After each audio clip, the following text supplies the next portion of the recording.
Sadly, this browser doesn't support except when I go to my own Facebook, it'll be right where it's supposed to be. Yep.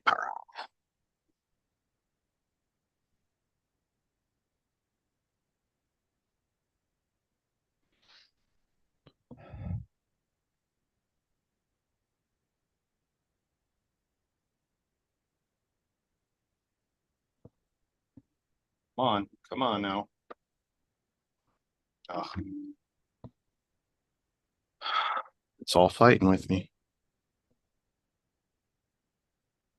Yellow shield Oh, already. it's all fighting with me. Are you on wireless? Yep. Oh, that's why.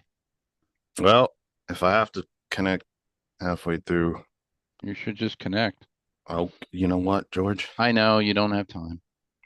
Oh, it's 6:01. Oh, Well, we really don't have time. Um, you got to think, make a, think. I have to come there and make a more permanent connection there. We got to put it through the wall, get a thing, plug it in, it's done. Instead of trying to run it up the stairs. We just need to move to a house. There you go. Well, that would be lovely. Um, I'm in oh, Stroudsburg, so I could just walk to your house and George, I have a problem. Okay, no problem.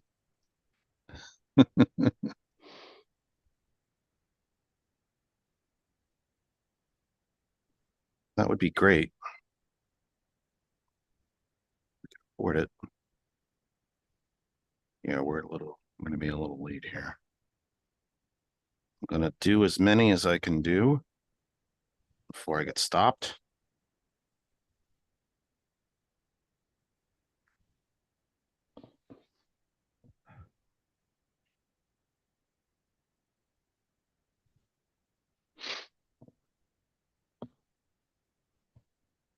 Tom Bruno entering the waiting room. I'm going to admit Your him. co-hosts, go ahead. Thank you. Oh, God, I'm getting a headache. Why would I be getting a headache? 8. Oh, crap, the sound.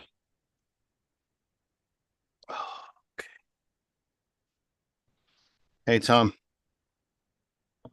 Hey, how you doing, Jeff? we're just a, we're just slightly behind. This is the exceptionally um, exciting pre-show part of the program where I do all the sharing. So, George, either none of this is getting shared. I'll check it. Where there's some kind of problem. Probably because you don't have enough bandwidth. Let's find out here. So I haven't been blocked yet, and I should have been. I usually get. You're live on YouTube. I am because I couldn't get that to open either. No, that's open. You're live on YouTube. Let's check out Facebook. Let's fetch it a book. You are live on Facebook. Where else do you go to? You go to Twitter? No, it's the groups. Oh, the groups. I Okay. got a feeling something's wrong because I seem to be not having a problem. I don't seem to have been. I mean, hooray, but it's strange. It's not strange to me. You're on wireless. No, I usually get You're gonna kill me, I know, but I hey, usually get a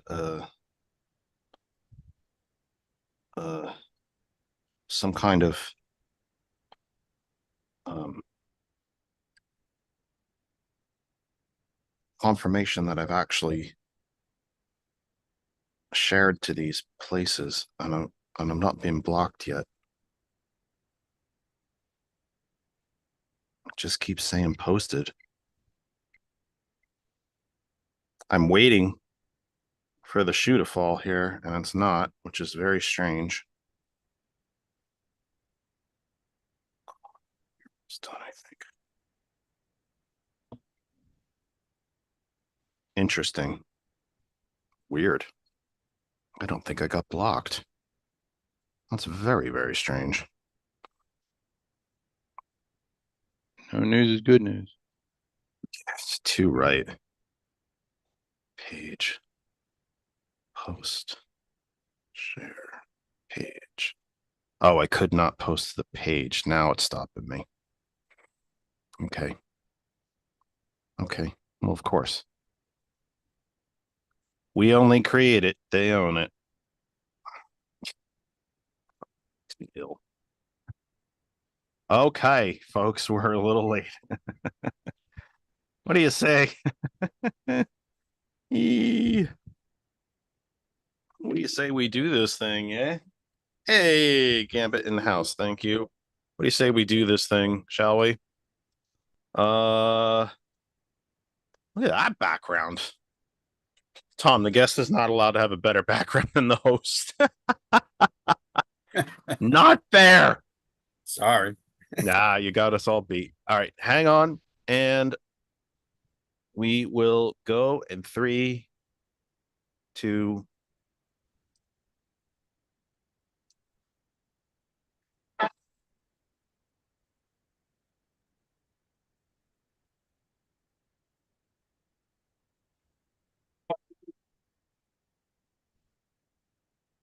Do you want a man for president who's seasoned through and through, but not so doggone seasoned that he won't try something new? A man who's old enough to know. To you, it's up to you. It's strictly up to you.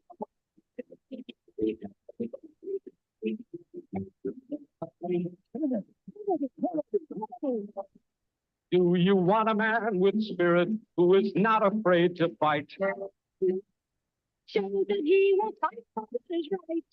A loyal man who brings a job a fresh new point of view. Well, it's up to you. It's up to you. It's strictly up to you.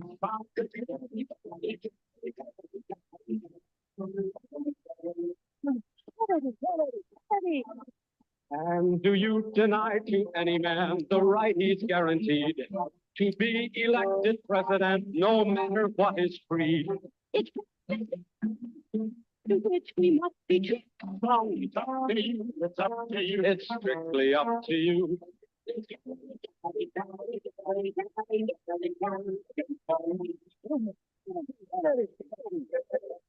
Do you like a man who answers straight, a man who's always fair?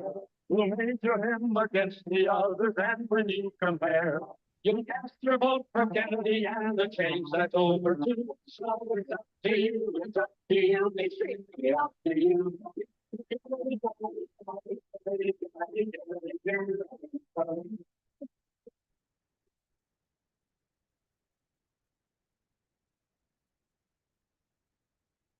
Welcome, welcome, welcome from my humble second bedroom here in the Saucon Valley, part of the Lehigh Valley in the Commonwealth of Pennsylvania, part of these United States, North American continent, Western Hemisphere, on this planet Earth.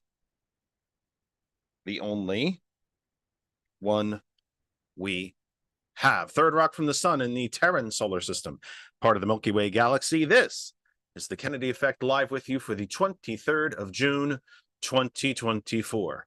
Welcome home, everybody. It has been a very, very, it's been a hell of a schedule for the last probably 2 months, really, between Mother's Day, Father's Day, Memorial Day, travel, work schedules. It's been a very, very choppy broadcast schedule to be with you, and that's not a good thing in this lovely industry of ours, to not be with you on a regular basis. But we are here now, and we are very glad that you are as well. Let's get through the business end of the program, shall we? Welcome, welcome, welcome for everybody across the Facebook universe, and you all know my love-hate relationship with Facebook, and it is my love-hate relationship with them is that they love to hate me. Anybody? Bueller? I'll be here all night. Try the meatloaf. We have shared the program, oddly enough, to, let's look at that second, 104 places, which means that somewhere along the way, when I was sharing, I got stopped without any sort of notification. So I have no idea what groups I made it to and what groups I didn't. Bottom line is, though, that to every single group, every individual, every small group, large group, local, regional, national, global, regardless of whether it's based in politics or radio, we've joined so many new and made so many new Facebook friends across the podcasting and radio networks and groups that support them and promote them, which has been a great pleasure. Thank you for allowing us to be part of your piece of the Facebook universe. I know Facebook owns it all, but if you created it, in my mind, it's yours. So thanks for allowing us to be part of it. We appreciate it very, very much. You can come to my personal Facebook page, Jeff Kennedy. It's right there in the square. I'm pointing to the squares if you all know what the hell I'm pointing at. This thing with Zoom, there's something about, I feel like I'm talking to somebody else. I actually look myself in the face. I've never stared at myself so much in my life as when I do this program. And I'm pointing to the square as if it was a person and as if you knew what I was talking about. But that said, my name's right there. Come to my personal Facebook page, watch the program, join us, comment, questions, agree, disagree, yell, scream, whatever it is, you can do that right there. We are also live on our home group Facebook page, That Other Side of Information. I will do my best to keep up with the comments and questions coming at us from different groups. And again, we've shared to about 104 different places. I'll do my very, very best to keep up with your comments and questions if you are anywhere else other than at my Facebook or in the group Facebook.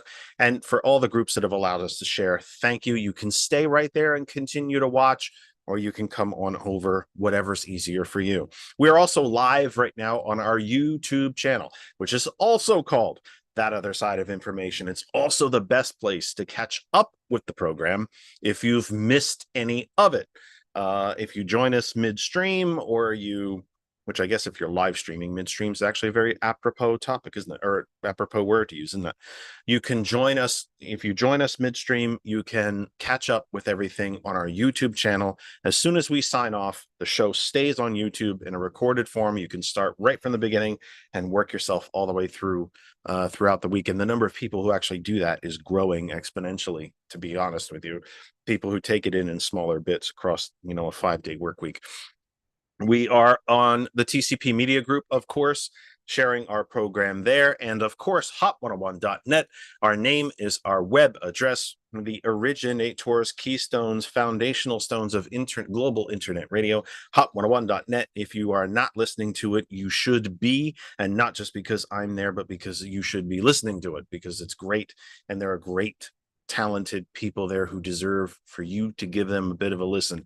Hot101.net, our name is our web address. If you can connect to the internet anywhere below, on, or above planet Earth, you can listen to hot101.net and on any type of device, desktop, laptop, tablet, phone, Bluetooth it to speakers, earbuds. You can Bluetooth it in the car. And of course, you can tell Alexa to play hot101.net, and you should be doing exactly that.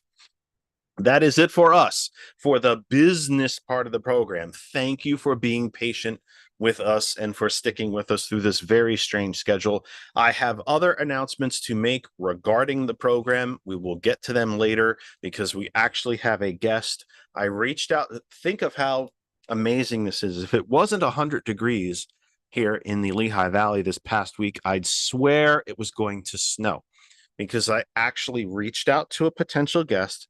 And are you all sitting down? I'm glad that I am. They answered me. Wow. Or even better, they said, of course we'll come on, and then actually showed up.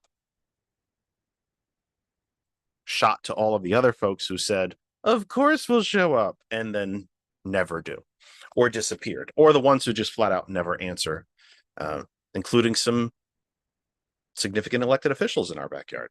Wink, wink, wink. That said, our guest is a new friend of the program, friend of mine for years, whether he knows it or not, is Tom Bruno. Tom is the chairman of the Board of Trustees for the New Jersey Public Employees Retirement Fund. And among the things that we'll be discussing throughout the program is that, obviously, we're actually going to try to explain to some of you who never heard of such a thing what a pension actually is. Pensions used to be very matter of fact. They were very normal. If you had a job, you got a pension. And then came Reagan.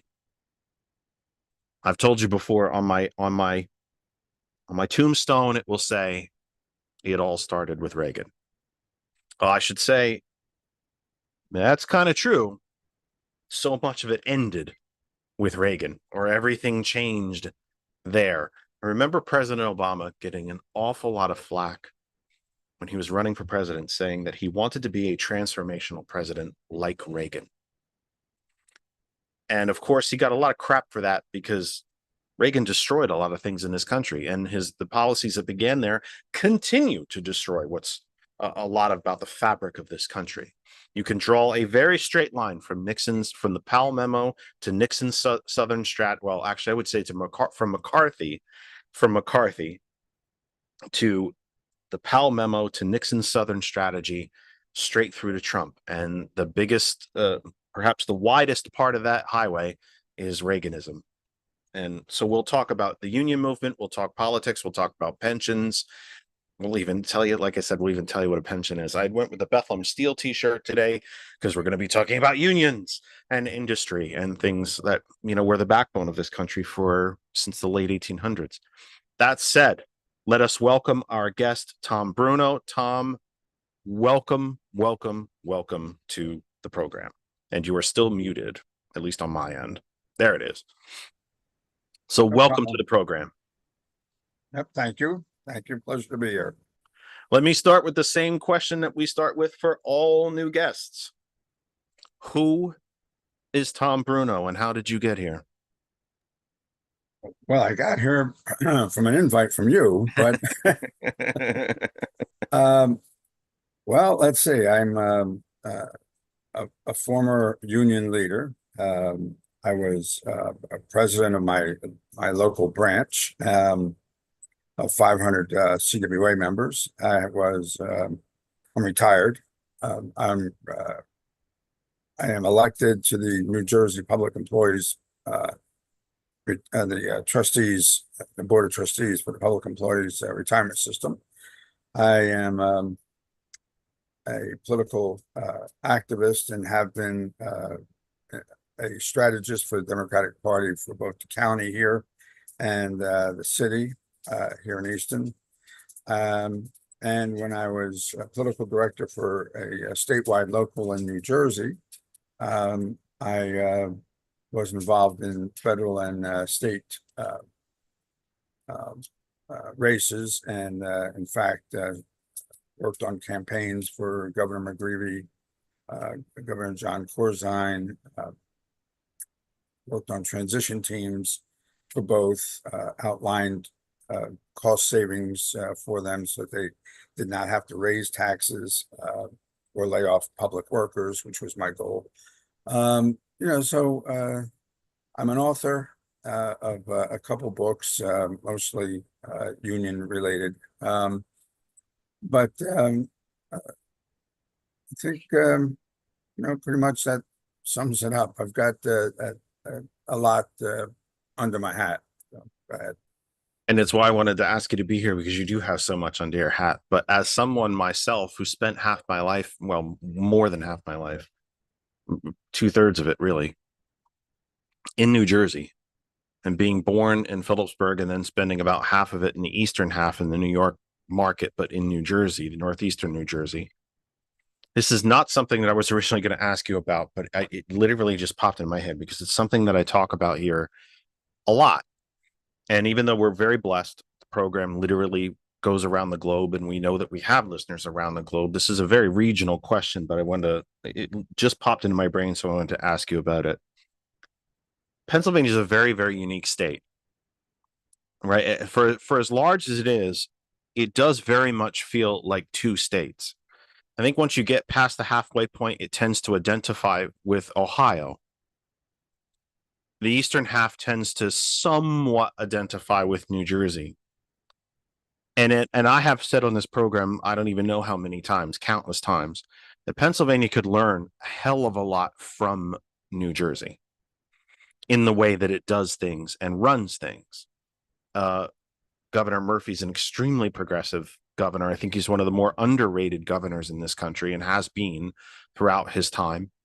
The effort to power New Jersey through offshore wind alone is as progressive as it comes.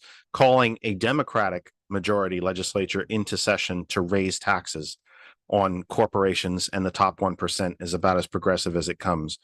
The fact that the state still runs the unemployment system and workmen's compensation systems and things like that, where it is all collects its own taxes. Oh, what a amazing thought. We collect our own taxes in New Jersey instead of privatizing all of those things the way they have been in Pennsylvania, so that the private companies take a chunk off the top. It's almost like the whole Commonwealth is run like a health insurance company. The object is to bring in the money and never disperse it back out and just stick it in our pockets. So I wasn't planning on this question, and I hope you'll forgive me if you think it's coming out of left field, but just how much could Pennsylvania learn from New Jersey? Well, I think you summed it up already.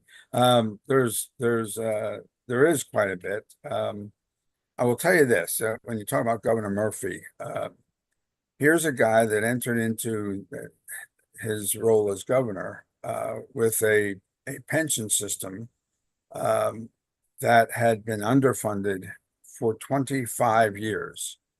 Not just underfunded, but not funded, period. Right. In fact, borrowed, quote unquote, borrowed right. from.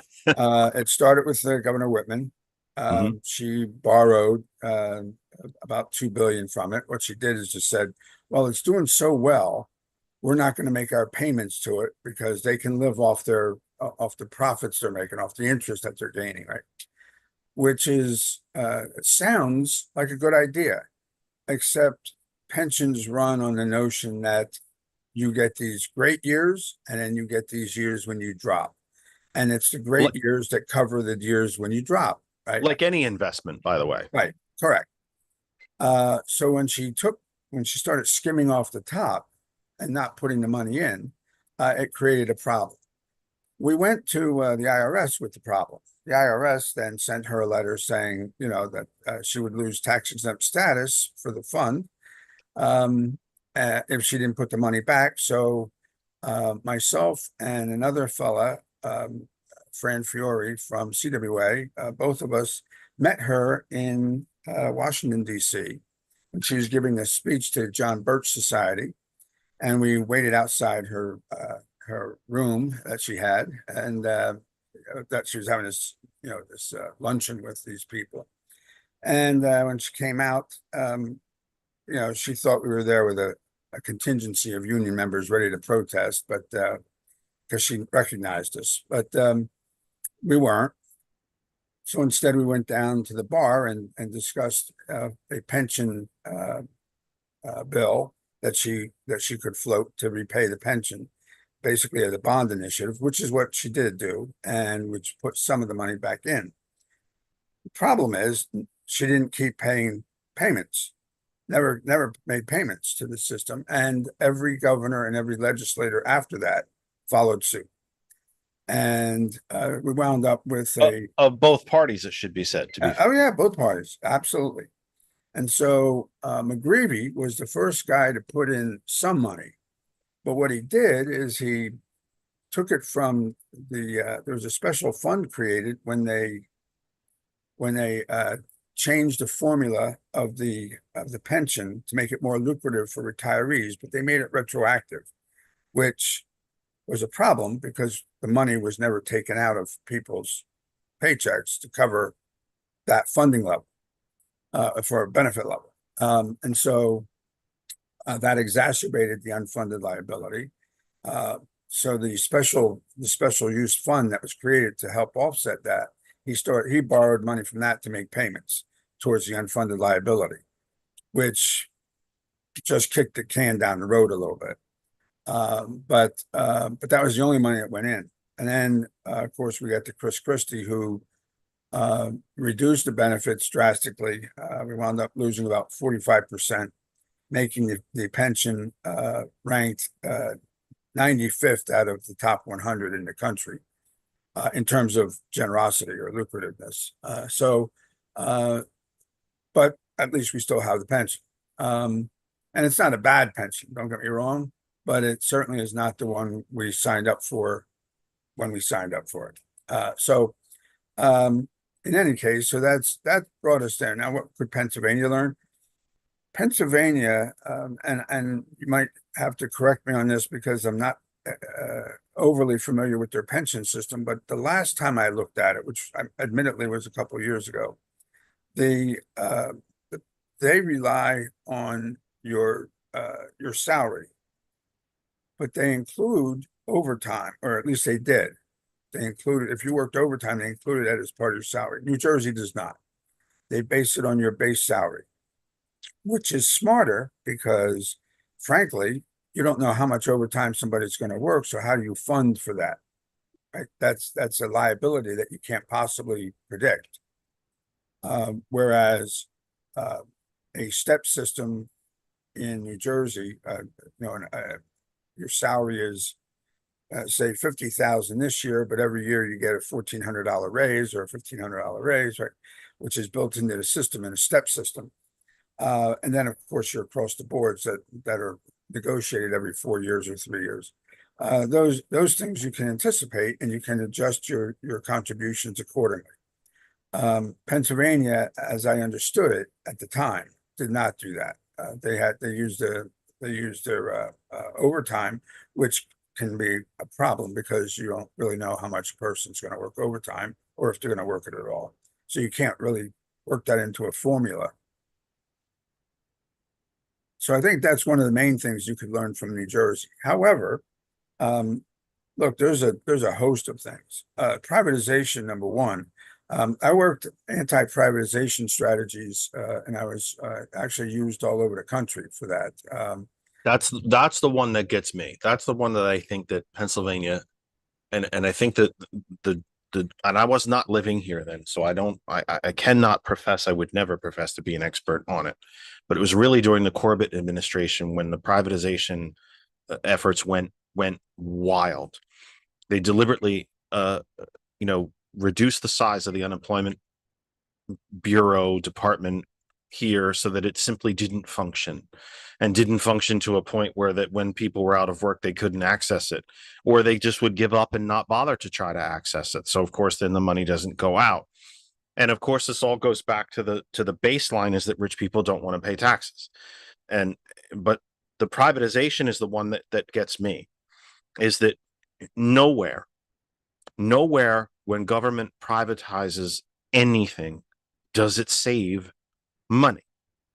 Eventually, even if there is short-term cost savings, eventually that cost will be more than if the government did it itself, because of course there's no profit motive in government. My local municipality, our county, and the Commonwealth does not even collect its own taxes. Keystone something private equity something collects the taxes, and they get paid to do it. When in New Jersey, the government does it. When I needed to access unemployment here in Pennsylvania, I had to call our local state representative for help because the Bureau wouldn't talk to me and wouldn't help me at all because they literally didn't have enough people to do it. In New Jersey, the government runs it. The state government runs it. I applied for it online because I was still working in New Jersey at the time when the pandemic hit. It was done in 5 minutes. The first check came the following Monday. When I needed to access workman's compensation for spinal injury in New Jersey, I did it online. It was a 3-step process. The doctor did one, I did one, and I think it was the company did one. We all did it online. It was done within a few minutes. The checks came uninterrupted. Here in PA, it's privately run. Each employer hires a company to do it, and they just deny you. Doesn't matter if you're paraplegic, they'll deny you because it's like healthcare. Bring in the premiums, never spend the money, put the money in your pocket. The privatization effort for schools in Pennsylvania compared to New Jersey is staggering. It's that privatization. Obviously, your expertise is not limited to pensions. It's just what you deal with on a daily basis. But it would seem to me that privatization effort is the largest difference between Pennsylvania and New Jersey. And it's exactly, and seems to me that once you privatize something, it's very, very difficult to I'm not even sure what the word, re-governmentalize. I think it may have just created a word there, but Deprivatize. to unprivatize it Right. or, if it was national government, I would say to nationalize it again. It's that privatization efforts between these two states that are right next to each other that I find staggering. Is it what do you agree, disagree? You think I'm way no, I agree. Let me just, I give you an example. Notice he said left field, the progressive. Yeah, no, this is actually right in my wheelhouse because the International CWA Union used me all over the country to help with anti-privatization strategies because I was very successful against Whitman, who tried to privatize our state services 17 different times, and I beat her every 17 times. So every one of those 17. And she's considered a moderate now, by the way. Yes. That woman would not know Dwight Eisenhower if he fell on top of her.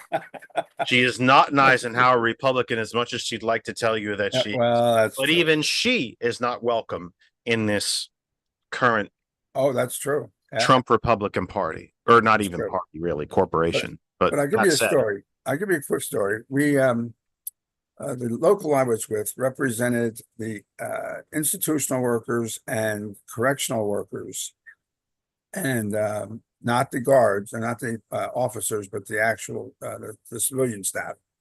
And she wanted to privatize the healthcare. Now, this is before I was brought on board.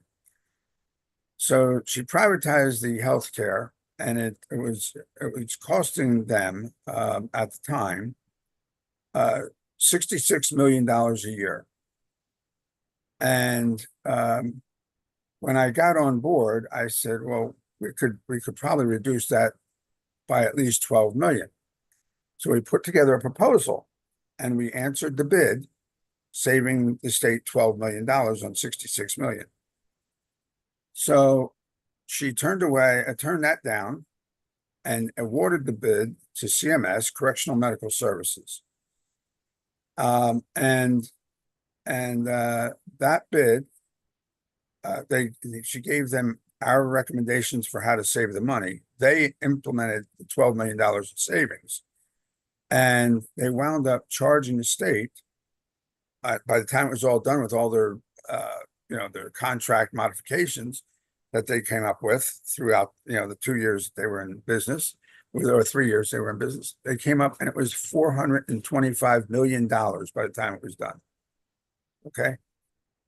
McGreevy came in and he unprivatized it and brought it back into state service. So we eventually won that one, but all the others, we stopped it at the pass. And basically, I forged relationships with businesses that stood to lose money, the smaller businesses. And they formed coalitions around my recommendations, and then went to Governor Whitman and pretty much beat her up. So we didn't even have to get involved, other than the initial, striking the match, lighting the fire, and then backing away. I'm sure she never received a dime in campaign cash from CMS. I'm sure. I'm just speculating there a little bit, but I'm a little bit late I was a little bit late getting on. George and I had a little bit of computer was just running a tiny bit slow. We were a little bit late getting on, and geez, Now the whole thing is just a little bit late. So I'm a little bit late to reset the show. It's 6:34 Eastern time here on the Kennedy Effect, live with you for the 23rd of June, 2024. We've shared the program to 104, I think it is, different places across Facebook before we were stopped yet again, as we are every week, to every group, large, small, local, regional, statewide, national, international, that allows us to be part of your corner of the Facebook universe. Thank you very, very much. We could not do it without you. Watch, stay right where you are in any of these groups. Continue to take it in. I will do my best to monitor the comments that might be coming in from these other sources, or you can come directly to my Facebook page, Jeff Kennedy, and our home group Facebook page for anything that has to do with for everything surrounding this program, that other side of information. We will take your comments, questions. You can be part of this discussion. NPR is a lovely, lovely thing, but they get lecture-y. I don't want to be lecture-y. That's why we try to have guests. You could only hear so much of me before it really starts to give you a migraine. Put your comments and questions in the chat or in the comments section. If you have a question, I will read it. I will present it to the guest. We will take your questions. We will also open up the phone line later in the program. TCP Media Group, we are live there as well. And of course, hot101.net, our name is our web address. If you can stream and connect to the internet anywhere on the planet, below it or above it, you can listen to hot101.net 24/7, every type of device you can think of. And you can also Bluetooth it to anything that is capable of being Bluetooth to. I think the really underrated one is in the car. Bluetooth it in the car and listen while you're commuting, driving, taking your summer cruises, wherever it might be. And of course, you can tell Alexa to play hot101.net. So again, we will open up the phone line later in the program. Come to my Facebook page or our group Facebook page and give us your comments and questions. And of course, we're live on YouTube right now as well, also called That Other Side of Information. I can take I'm actually watching both right here, and I can take your comments and questions as we go. So let's get back, after I derailed you there for the first half hour, let me get back to some of the basics, like really, really, really basic things that probably most people already know, but let's just build up from the bottom. I think most people know what a union is and what a union environment is and what a union does, or at least tries to do. Collective bargaining represent, it's democracy in the workplace. A large number of people come together and collectively bargain as a unit, making themselves more valuable to the company and making their bargaining position stronger. We can all name unions like the Teamsters and the pipe fitters and steam fitters and the electricians, and we can all name unions. But something that seems to have died outside of the government sector, outside of the public sector, in the private sector, which seems to have all but disappeared, and with a lot of help from government, by the way, is the pension. What is a pension? How is it different from what most people would be used to seeing now, which would be some type of 401k or something like that? A creation of the Reagan administration, by the way. There was no such thing as a 401k until then. But what's the difference between an actual pension and what most people would probably be used to today, a 401k? Well, first of all, a 401k is what they call a defined contribution plan, meaning the amount of money you put in is defined. That's a standard. That's a set, amount, and it stays the same. And sometimes you have employers that will contribute a matching fund to that, and sometimes you won't. But the employee in a defined contribution, the employee has the responsibility of contributing the money and investing that money. They have to pick where they want that money to go to be invested.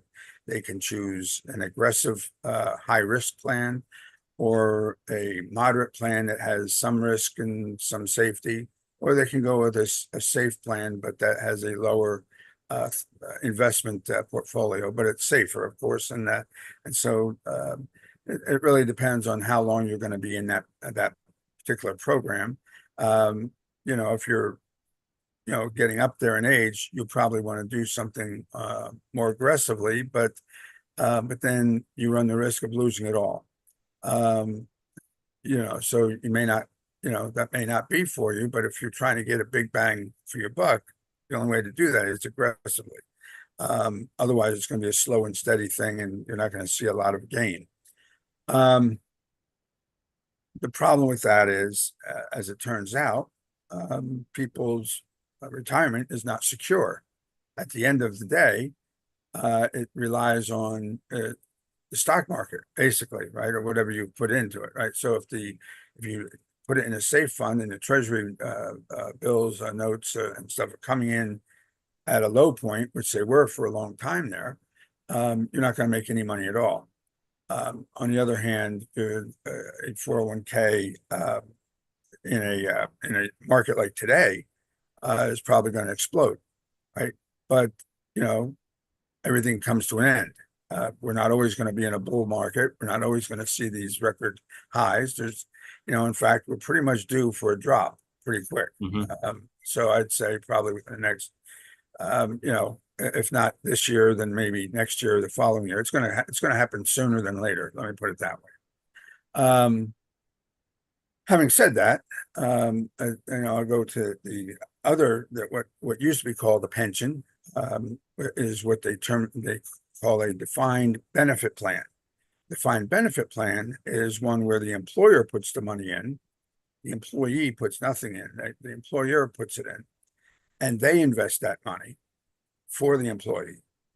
And at the end of your career, you have a set formula. You know exactly how much you're going to get, whether the stock market is doing great or whether the stock market crashed. It doesn't matter. That money is set because it's based on a formula that uses your years of service, your age, and your salary as its basis.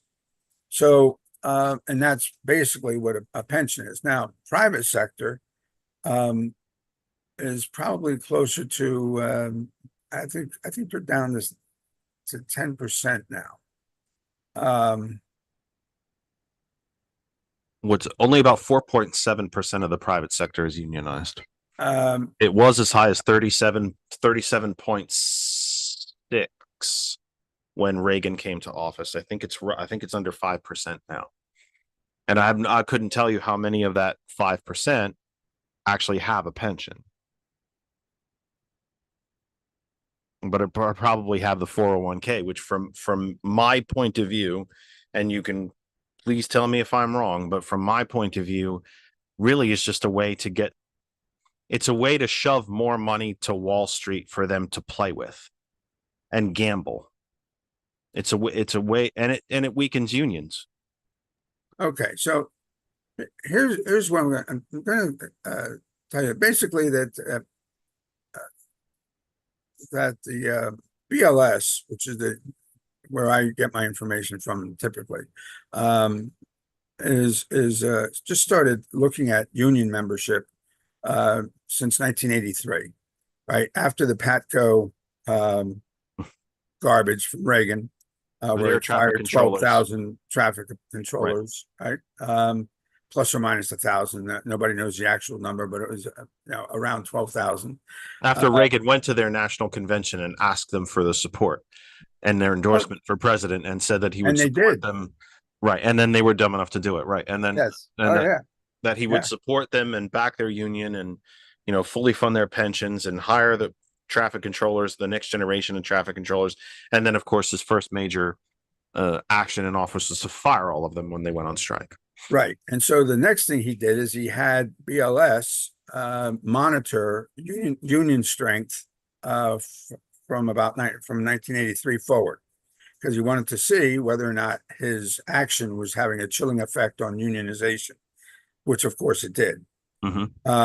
So in Pennsylvania, for example, 60 years ago, unionization was 37.7%. New Jersey was 39.4%. By 1980, there was a slight drop. There was 32.2 in Pennsy and 30.8 in Jersey. But after 8 years of Reaganomics and his trickle down misery, the anti-union policies and appointments to the National Labor Relations Board, union density fell to 21.2 in Pensy and 24% respectively. And by 2014, that became 12.7 in Pennsylvania and 16.5 in New Jersey. And that's total. I can break it down into private sector versus public sector, but public sector tends to be about 5 times greater than the private sector in terms of unionization. Now, I'm getting into unionization because the two are interconnected. Okay. And I don't want to get too far into the weeds on union density because I really don't think the way we look at union density, if you look at all the data, everybody counts union density basically as a model that quantifies the share of union members in all gainfully employed persons, right? But that's, frankly, it's a little narrow and biased. It lacks specificity or comparability because take, for example, the All China Federation of Trade Unions. They claim they have 184% membership rate. Well, how do you have 184% membership rate? Okay. Clearly, they're including people that are not actively employed, right? And so that renders comparability or comparability absolutely futile, right? We like to say, especially like in sports, that we're giving 110%. Right. But mathematically speaking, scientifically speaking, you cannot give more than 100%. 100%, of course, encompassing all of whatever. You simply cannot give, if you have one apple and you eat all of it, you ate 100% of it. You can't eat 110% of it because that's all there is 100%. Exactly. So we like to use that as a euphemism. So when Tom says they're saying that they have 184%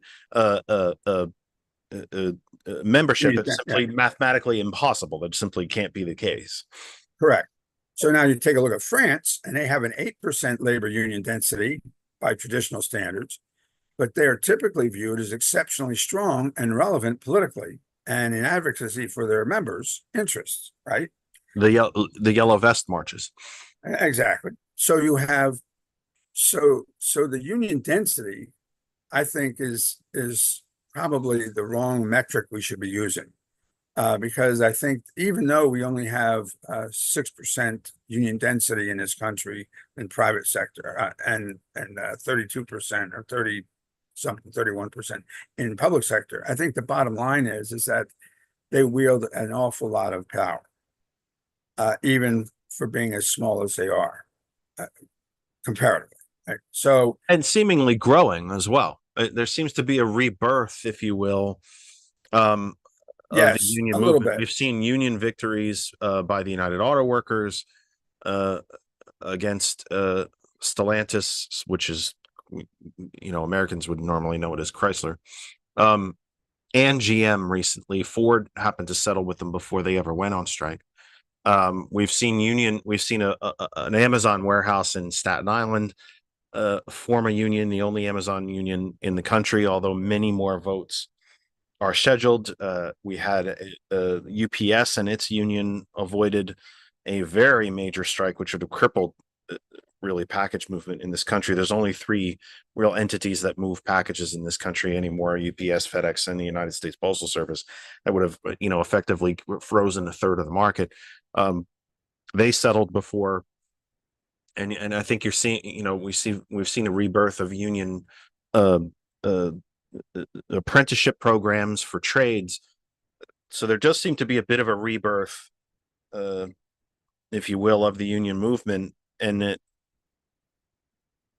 it's heartening to me because you have workers who have never known a deeply unionized country. They're post-Reagan individuals. They've only grown up in a country knowing Reaganomics and the myth of trickle down, and yet they have come to this realization that unions are good things for them.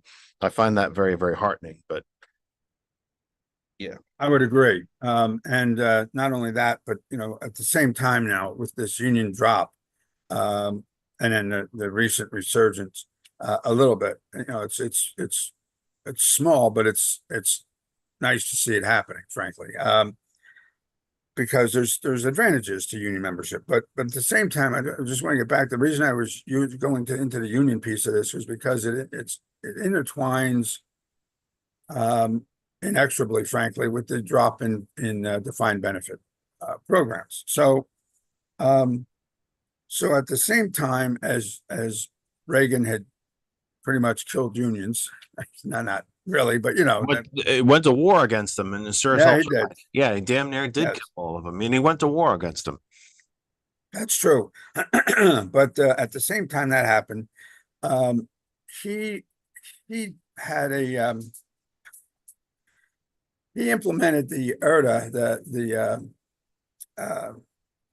the Tax Act, back in 81. It was the largest tax break in American history, the largest to this day, when taken into account, the inflation.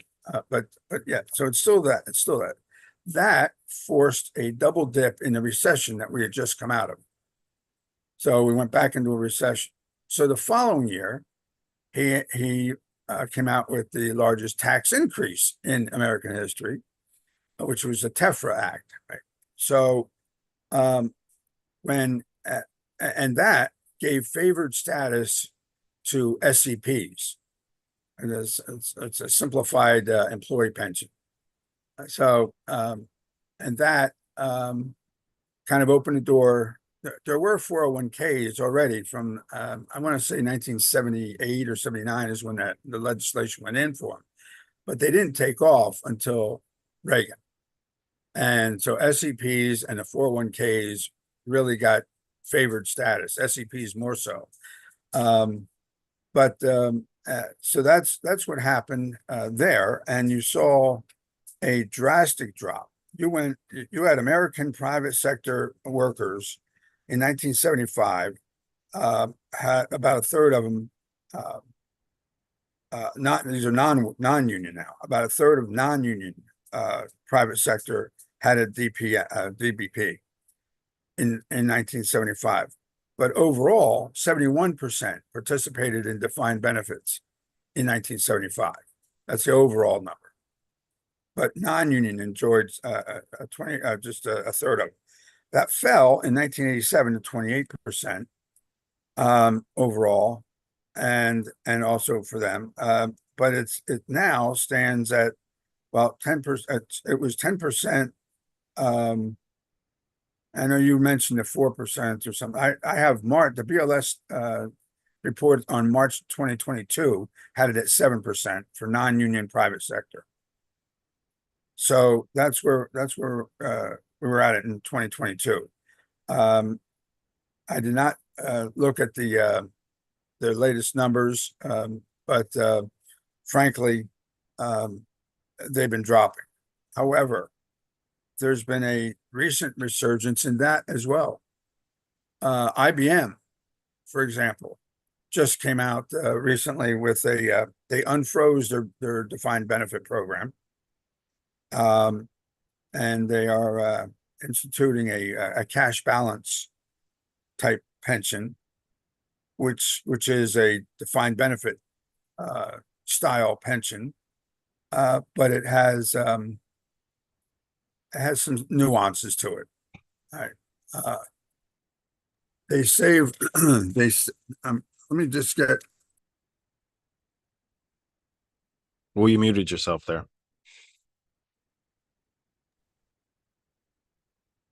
No worries, it happens. I do it too. Okay, sorry. Yeah, I hit no problem. So I have.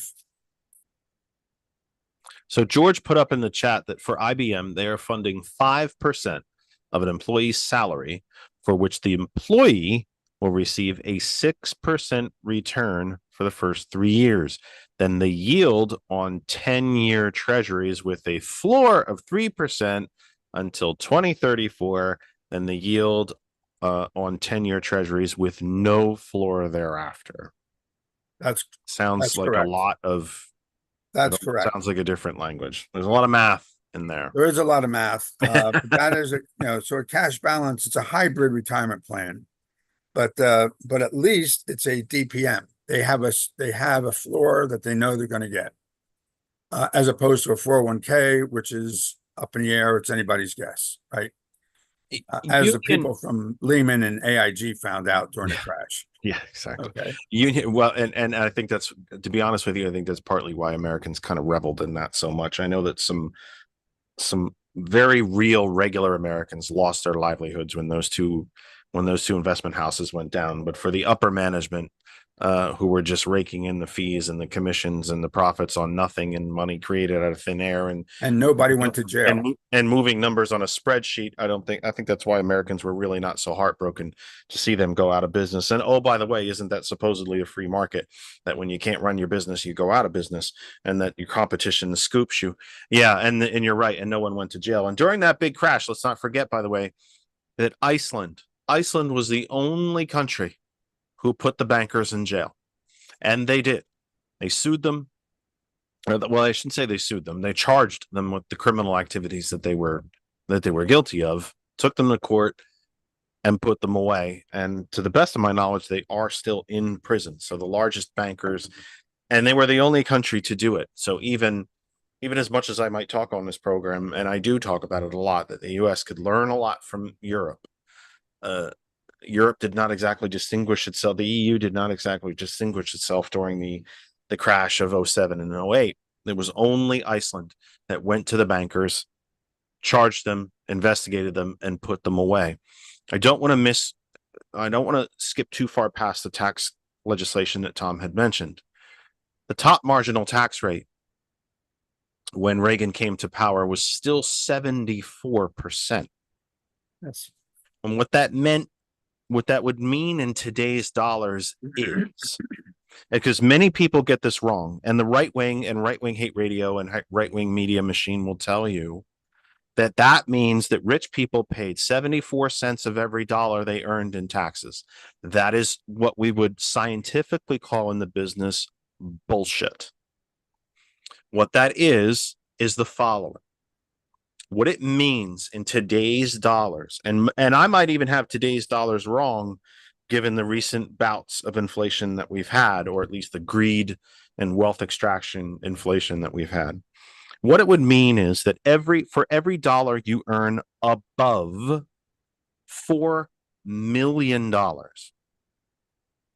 that's when the 74% kicks in.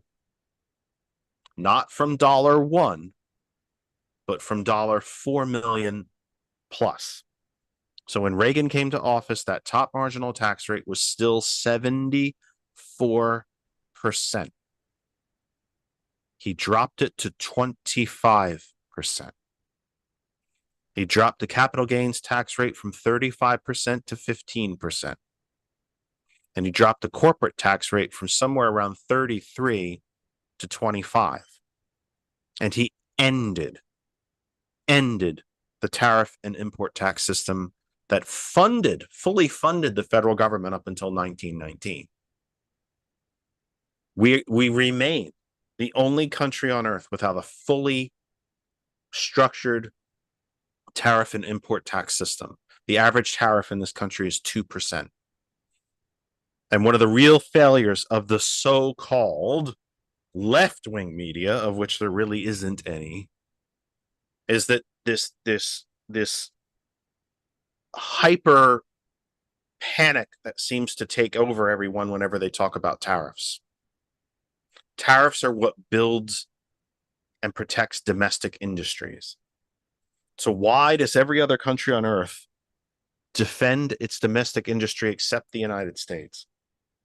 Because the corporations they want to be able to make things overseas really super cheap and bring them here to sell and not have to pay union wages, not have to negotiate with unions, not have to fund pensions, not have to do any of that, when they can pay, if they pay workers in China at all.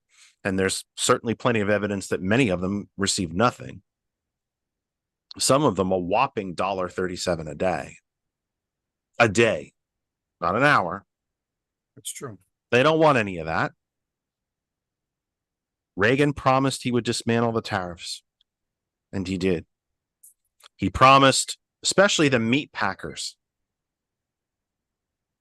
in Chicago, the meat packing industry. One of the strongest unions going into the 1980 presidential election was the meatpacking union. They took a sack of cash of $1 million, dropped it to the Reagan campaign, and said, destroy this union for us, and we're all yours. And that's exactly what they did. The other piece of tax legislation that Tom mentioned, the largest tax increase in the country in the history of the country at that time. So you might think, if you don't read your history, that, well, the Reagan administration realized that they were running out of money. They couldn't fund the government. They had cut taxes too far. They needed new income. So they just went back and reversed the old tax cuts. But no, that's not what they did. They increased taxes on the poorest people. The highest rate of increase was on the poorest in the country. They raised taxes on the middle class. When you receive, if you are unfortunate enough, but thank God the system is still there, if you should happen to need unemployment compensation because you're out of work, I've used the system in my life. You didn't used to pay taxes on it. You're probably used to paying taxes on it now. You didn't used to, because you had already paid taxes on it when it was taken out of your paycheck to fund the system in the first place. Exactly right. Seniors who never knew a Social Security system where they didn't have to pay taxes on their own Social Security, that's all Reagan.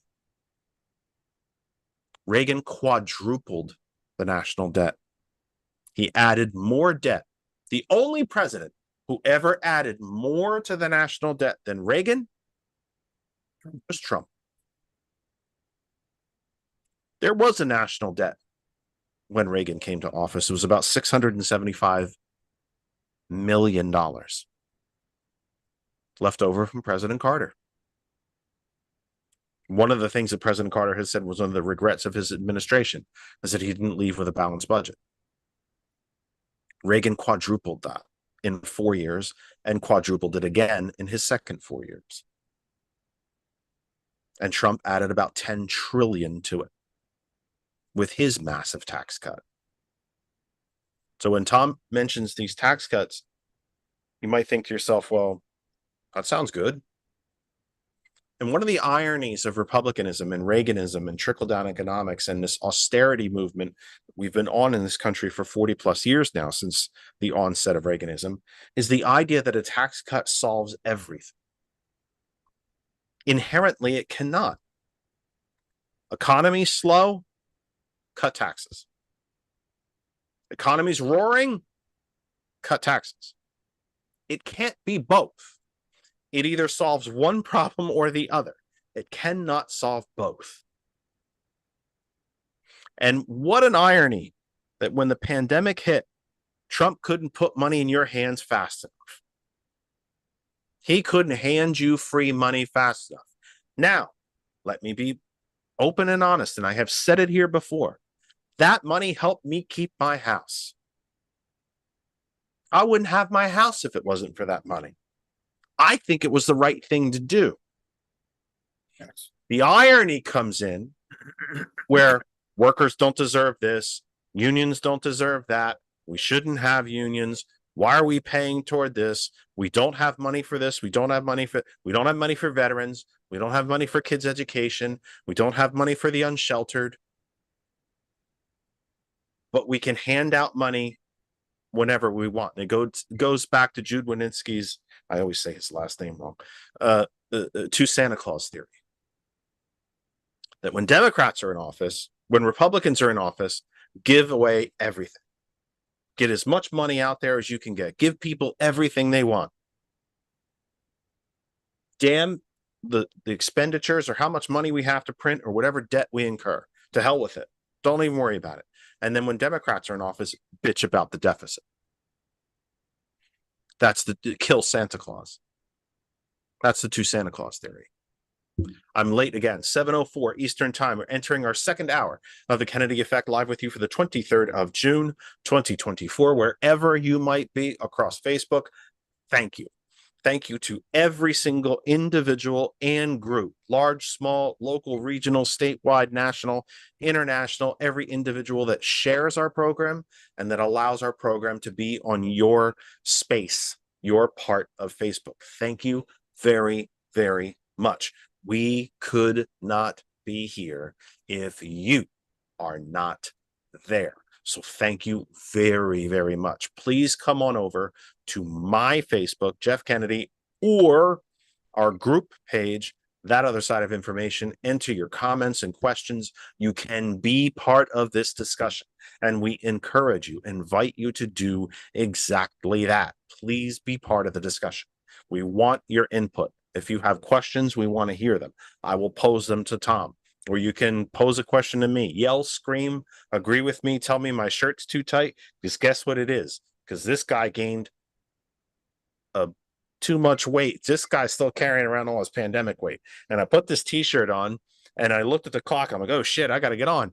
And then I looked and like, wow, this really doesn't fit well anymore. So last time I'll probably be wearing this shirt. But that said, be part of the program.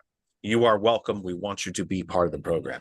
Hot101.net, our name is our web address. Every type of device on earth, if you can connect to the internet, you can listen to hot101.net 24 hours a day, 7 days a week, below, on, or above planet Earth, desktops, laptops, tablets, phones, Bluetooth it to earbuds, headphones, speakers. You can tell Alexa to play Hot1.net, Bluetooth it in your car. We're always there. Hot101.net is literally one of the very first and originators of global internet radio, and you should be checking it out. There are very, very good, decent, wonderful, and talented people there. Check them out. Hot101.net, everywhere around the globe, 24/7. Also proud to be part of the TCP Media Group. A little heads up for you going forward. It is our plan, he said, his plan to be here. I'm quickly looking at my calendar. To be here straight through for quite a while. Even 4th of July weekend, I think we'll probably be here, since the 4th of July, we usually take 4th of July off, but since the 4th of July ends, what the hell am I talking about? Falls on a Thursday, he tried to say. Always good when the guy doing radio can't talk. Falls on a Thursday. We'll probably be here with you on the 7th on Sunday night. And also something that'll happen later in the program, because Tom is not a captive here. I don't expect that he's going to be here for the full 3 hours. After that, George and I will be telling you about an exciting new expansion of the program and a new place that you can find us as well during the week. Program goes to 5 days a week starting July 1st. We'll tell you about that later in the program as well. Again, Tom Bruno has been kind enough to be our guest, donating his time as all our guests do, because I can tell you, close your eyes, folks. That's the appearance fee that we pay people. So anybody that comes here as a guest is doing it as a favor to us and to our audience. So we hope you're enjoying the discussion. And please know, there's a lot of new folks that are in the chat. Probably Tom brought them along. They're certainly not here for me. But I hope that you will know that we are here every Sunday, and we'll be telling you, as I mentioned, we'll be telling you later on in the program about how the program is going to expand to 5 days a week during the weekdays, and we'll tell you about that later on. So to all the new folks who might be here to enjoy the conversation with Tom, please know that you are welcome here. I invite you back. We're here every Sunday, and we will soon be here every weeknight as well, and we hope that you will be too. As far as after the debate, I'm not 100% sure quite what we're going to do yet, because I still get up at 5 in the morning for work. And the debate itself isn't happening until 9 p.m. So I'm not even sure how much of the debate I'm going to watch. I would love to be with you live after it's over, but I got to work for a living. So I'm not sure that we'll be able to do that. But let's get back to the discussion. Okay, so you started talking about the Economic Recovery and Tax Act, that was ERTA, and then the TEFRA, which was the Tax Equity and Fiscal Responsibility Act of '82.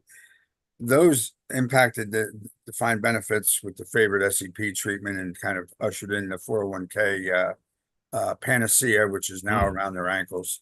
But then to a lesser extent, you had the Tax Reform Act of '86, also under Reagan. which altered vesting rights to half of what they were, and it created unfunded liabilities that weren't addressed in the legislation.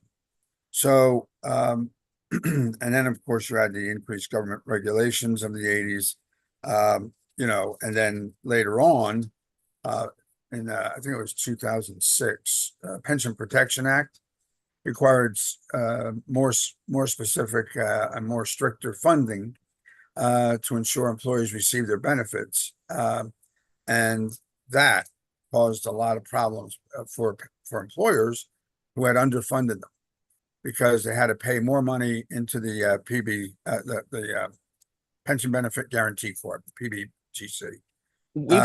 We've seen since, especially since the George W. Bush administration, 2000 and onward, these hedge funds will take over these large corporations and then immediately apply to the government to have the pensions quote unquote forgiven or written off. Right. In other words, in very simple language, we don't want to be responsible for this. Can you take the burden? Can you allow us to not have to pay the employees their pension? Why has that happened? And why has that been allowed to happen? Why has the government taken such an active role in allowing these hedge fund managers or whomever is buying these corporations to just immediately walk in upon taking over these companies and saying, oh yeah, you don't have to pay all that money, by the way, anyway? And doesn't it really go back to the fact that, you know, in a pre-Reagan era, and even in the beginning of his era, when pensions used to be, they were assets for companies, and then companies began to list them as liabilities. Right. Because they became liabilities. The unfunded liability it started outweighing the actual benefit that had to be paid out. So they owed more than they could give, basically. And that came from chronic underfunding, as well as some of these regulations that created some of this stuff. Why do you think the government has been so, or different administrations, I should say, I think it's too big to fail. have allowed these companies to walk away, and these hedge funds, when they buy, especially the hedge funds, when they buy these companies, have been allowed to, we don't want to have to pay all this money. And the government's letting them walk away from it. What? Yeah, I wish I knew, Jeff, honest to God. I'm thinking that the government may think, if we let the company fail, it's going to cause, a greater amount of harm than if we just shortchange retirees the amount of money they thought they'd get, and we'll give it half of what they're supposed to get, basically, right? Which is what the PBGC will do. They have a formula, and there's a certain formula, and you'll wind up with far less than what you were supposed to have, but but you'll get something. Mm-hmm. And the company is allowed to exist and keep people employed. And I think that's the driving force for the government, is they can get the income taxes from employed individuals, and the retirees are still going to get something out of it. Not everything, but something. And I think I should think at least theoretically some corporate tax as well. Right. Theoretically. But some income is better than none. Right. I'm thinking that is what it is. I don't know. I really don't have my finger on the pulse there, but I don't think anybody can, because they're certainly not going to tell us what's going on. Has the government been too accommodating in allowing these hedge funds to walk away? I think so. Yes. I think so. What's the remedy? Well, the remedy do we need to go back to, I've advocated on this program since the very beginning that so many of our problems in this country are easily solvable because we already have. And it would seem to me that the New Deal really is the blueprint to solving so much of this. And that regulations, the right has done a very, very good job of making regulations kind of a red alert boogeyman Right. sort of word. Regulations are protections. The regulations that keep over the meat packing industry that does not allow them to package spoiled meat and sell it to you so that when you consume it, it kills you. It's a regulation, but it's a protection. The financial regulations that were put into place following the New Deal, especially the separation of the financial services, that if you were a bank, you were a bank and that was the end of it. If you were an insurance company, that was it.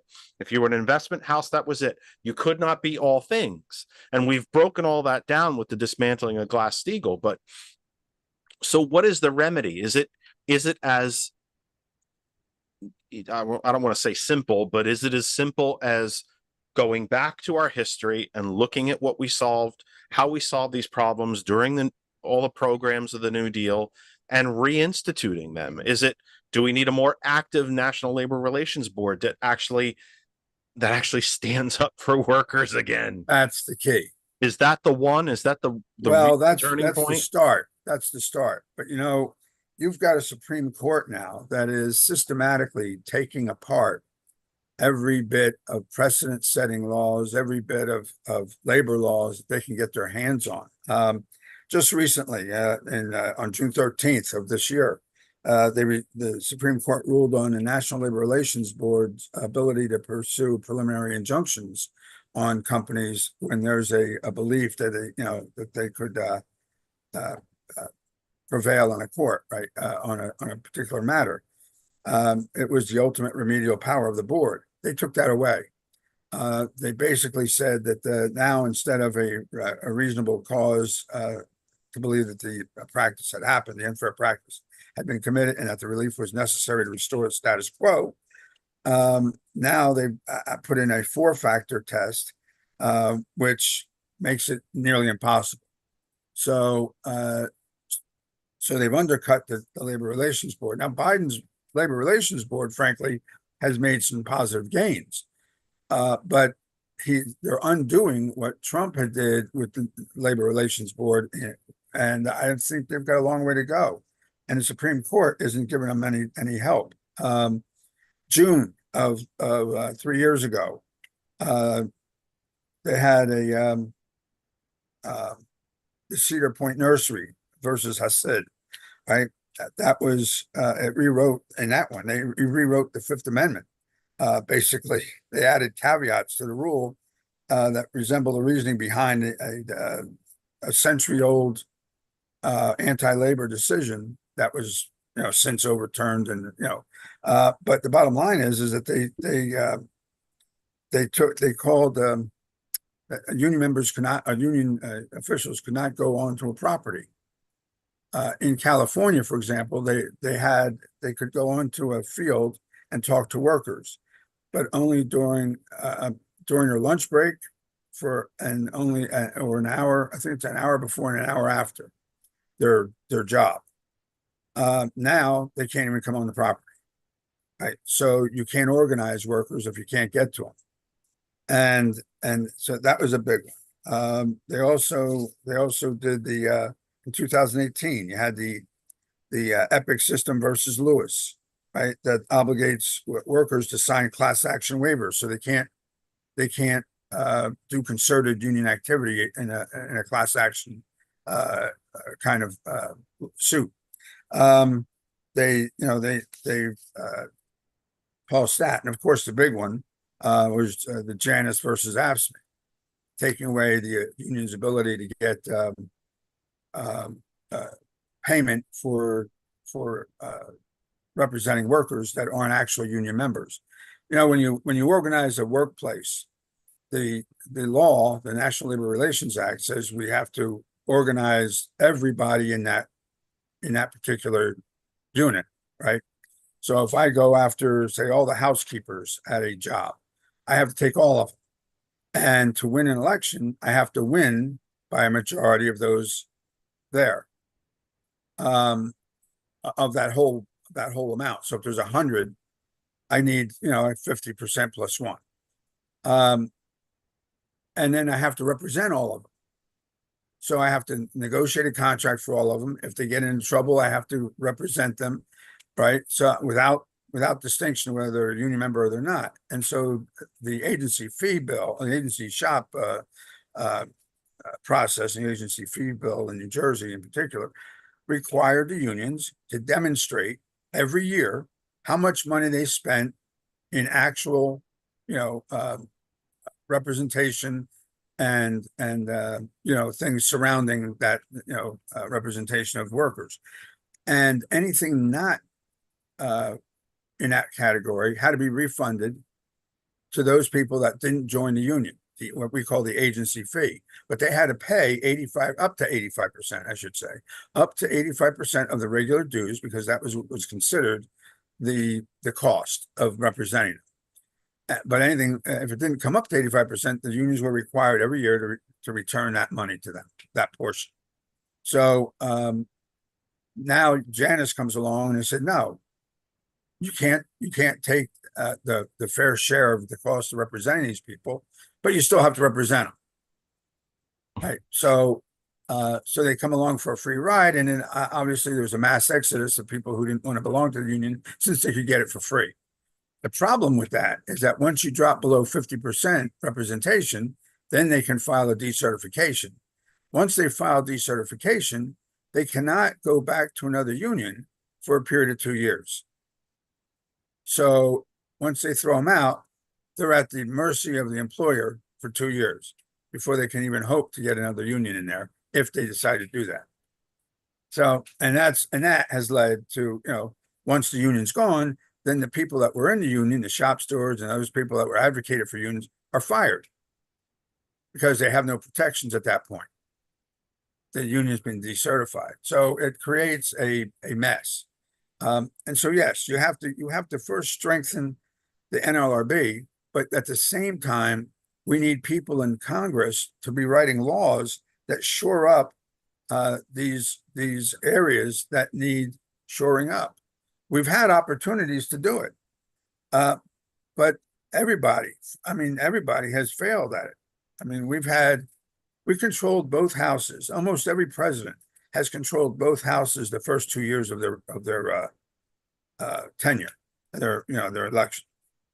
So the first 2 years is when you got to get it done, and we have failed. We've had 3 opportunities, the last 3 Democratic presidents, and all 3 didn't get the job done. So that's a problem, right? Because it wasn't a priority.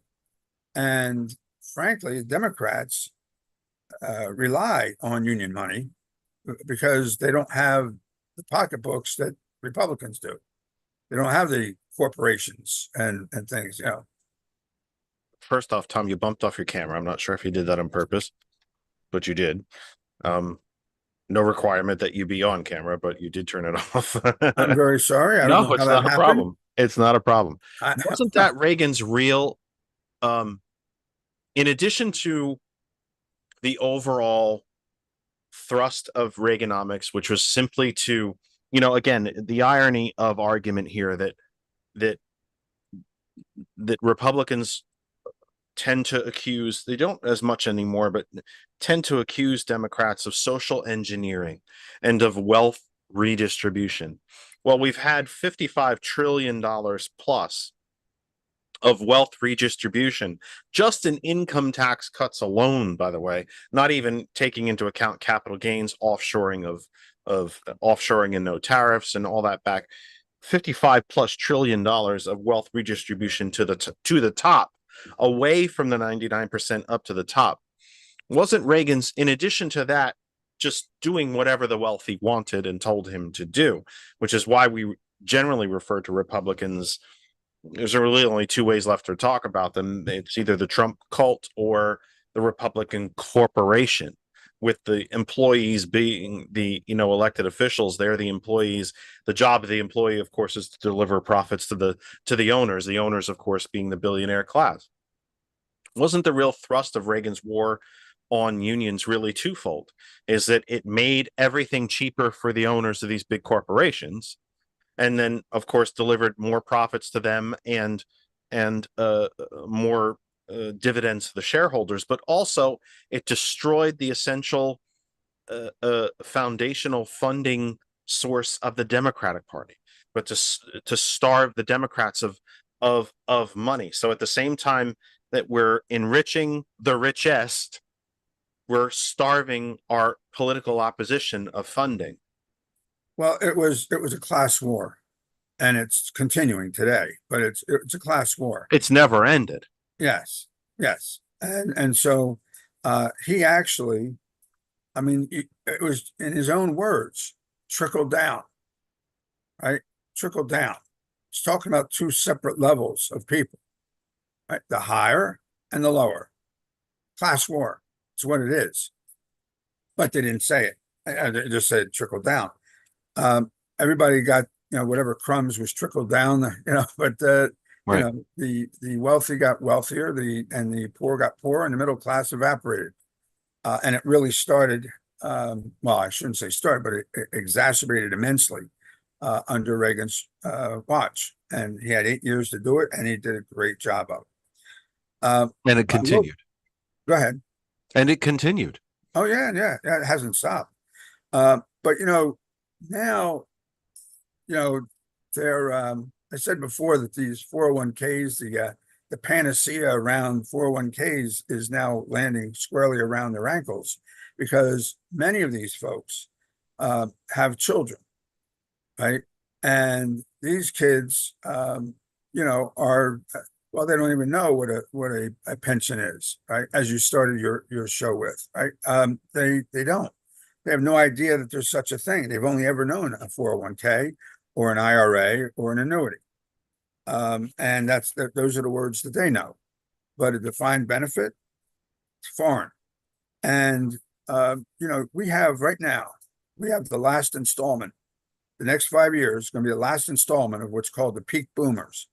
This is the 30 million people that were born between the years of 59 and 64, right? 1959, 1964. The post-war baby boom. Right. And those are the people, they're getting ready to retire now, this year and the next 5 years. And I was reading an article, I think it was in Forbes, but I don't quote me on that.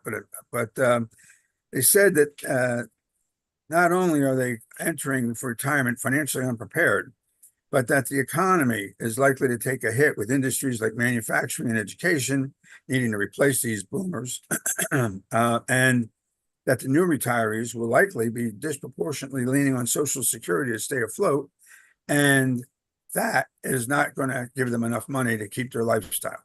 It's impossible.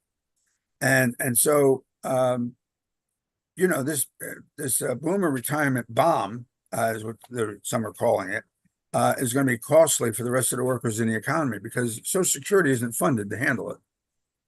It's just not going to be able to handle it. And so they're going to have to do something, and probably a lot of somethings. They're going to have to raise taxes, and corporations are going to want. Isn't the simplest way to Senator Sanders and Senator Warren, Senator Wyden, account the Progressive Caucus of the House? The answer to Social Security is to eliminate the cap. Well, that is a great start. That's a great start. But they're going to have to do more than that. And I think the other thing is that when Social Security was started, I think the average morbidity table, the average lifespan was like 60 or something like that. I don't know. Don't quote me on that either. But I know it was a lot lower than it is now. And the assumption was most people would never reach retirement age, right? But if they did, they'd have something to fall back on. But it was never designed to be their sole source of support. It was just to keep them out of poverty. So the bottom line is that now we have ages, different reports come up with different numbers, but between 70 and 82 right now is where the morbidity tables seem to land. I will tell you that in New Jersey, the pension system we use, we have actuaries come in, and we have to adjust our contribution rate every 3 years, because the mortality tables are coming in and they're changing, and not by a little. We're adding a year or two at a clip, and that translates to a lot of money. coming out of the fund. So we have to take in more money to accommodate that. And with wages coming in higher than we anticipate, and they have been coming in higher, they're now beating the rate of inflation all over the country. The raises are coming in higher than the rate of inflation. So when your plan factors in on an average 2% raise a year, and your raises are now 4 or 5%, you have to accommodate that because your pension is based on your wages, as well as your years of service and your current age. So, and with people living longer, they're going to get paid a pension for a longer period of time. So that, again, on a defined benefit, your what they call the ASF, the money that you've put in, basically, is usually spent on your benefits the first 1.5 to 2 years. After that, you're on money that was acquired through investments. And if you live 50 years past that, I mean, that's, or 20 years or 30 years. Right now, we're factoring on about 20 years. But as that time goes up, that's an unfunded liability also. Republicans love to talk about raising the retirement age. Nikki Haley actually campaigned for president. Oh, and I think it's going to happen. Raising the retirement age to, I think she wanted to land on 72 or even 74. Is that something that you personally support, or do you? I don't support raising it that high. And frankly, I'd rather not see it go up. I'd rather see them alter other pieces of Social Security to accommodate the need. I think you started off with the right trajectory, and that is increase or take away the cap. Eliminate the cap. Yeah, take away the cap. And then because right now, those people making more money, they don't have to pay any income, any Social Security tax on the money over the threshold.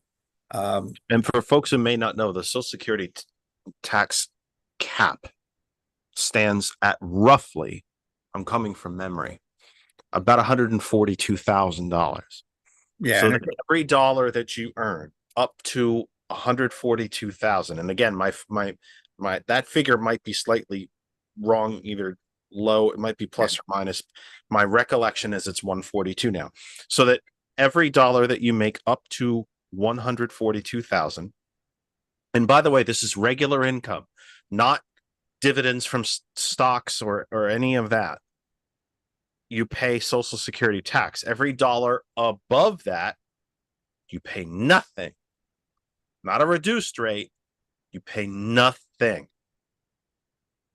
So Tesla just approved a 10-year, $44.5 billion compensation package for Elon Musk. He still only pays Social Security tax on 142,000. So if you're even lucky enough to earn 142,000 as an individual, which, by the way, would put you in the top 10% in this country economically, you pay Social Security tax on 100% of your income. Mr. Musk, who's going to make just from Tesla $4.5 billion a year for the next 10 years, only pays Social Security tax on 142,000. And again, the money that he makes from stocks and investments is not subject to Social Security tax at all. One of the other remedies that Senator Sanders and Senator Warren and a host of others has championed is something that, again, I hope you're sitting down. Waka, waka, waka. I hope you're sitting down. Something that we used to do in this country, something that was part of the New Deal, which was the stock transaction tax. Now, Senator Sanders has professed that he would only like to see an electronic stock transaction tax, so that when computers are thrown into action to stimulate trading, to prevent a crash of the market, that each one of those transactions be taxed at 0.001%.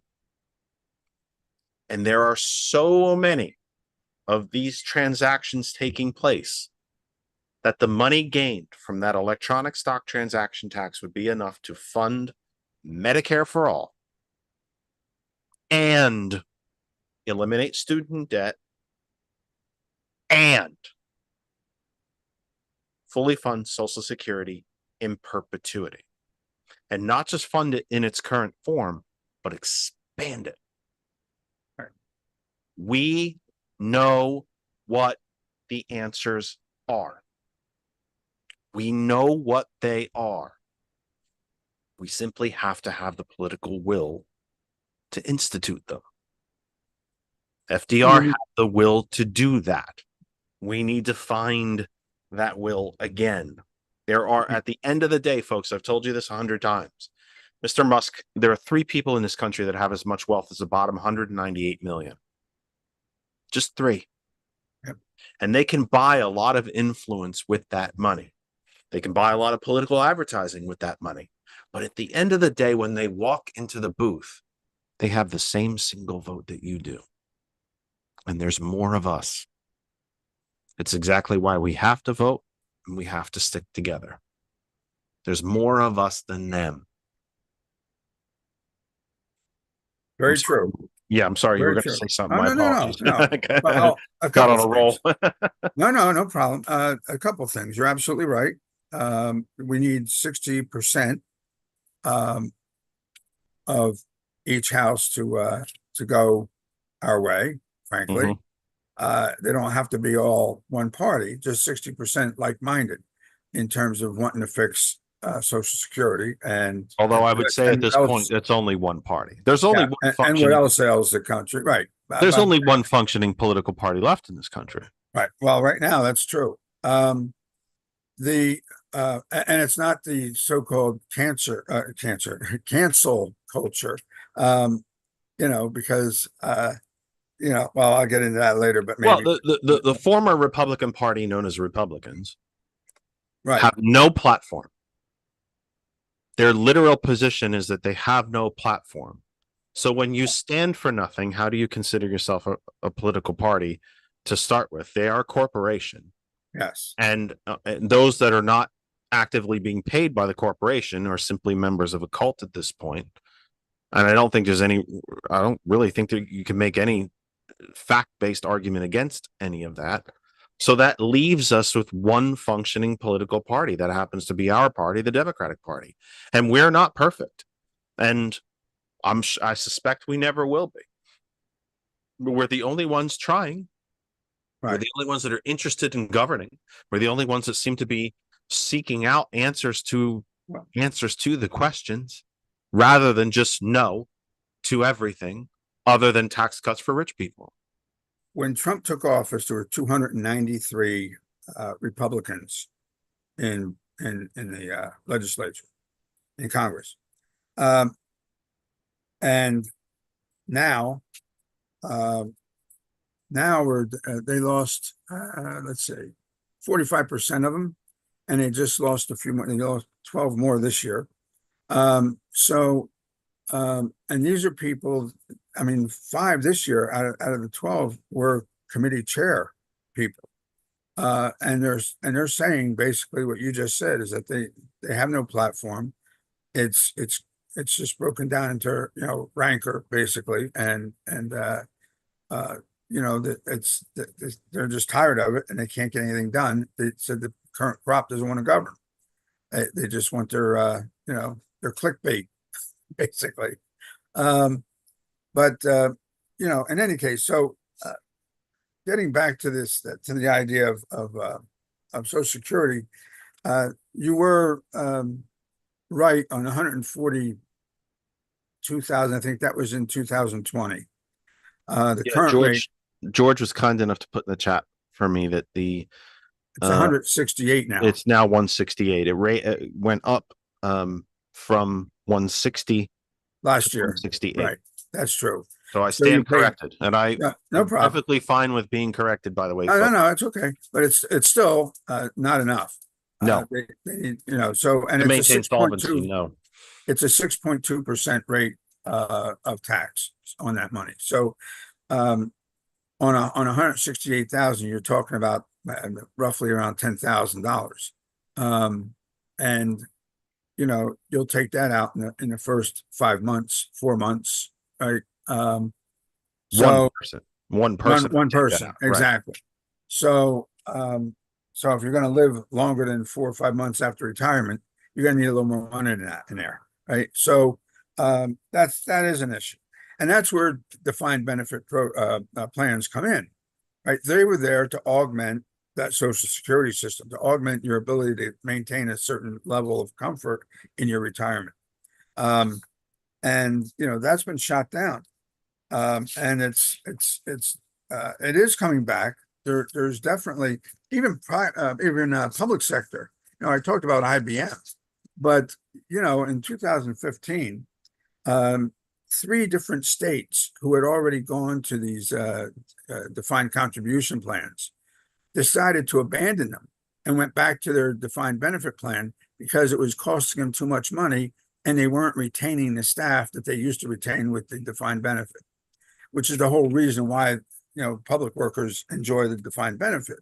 And I can't tell you how many times I get asked by people, it's more a rhetorical question than an actual question. So, well, why should they get a pension when I don't have one? And I always say to them, that's the wrong question. The question is, why don't you have one?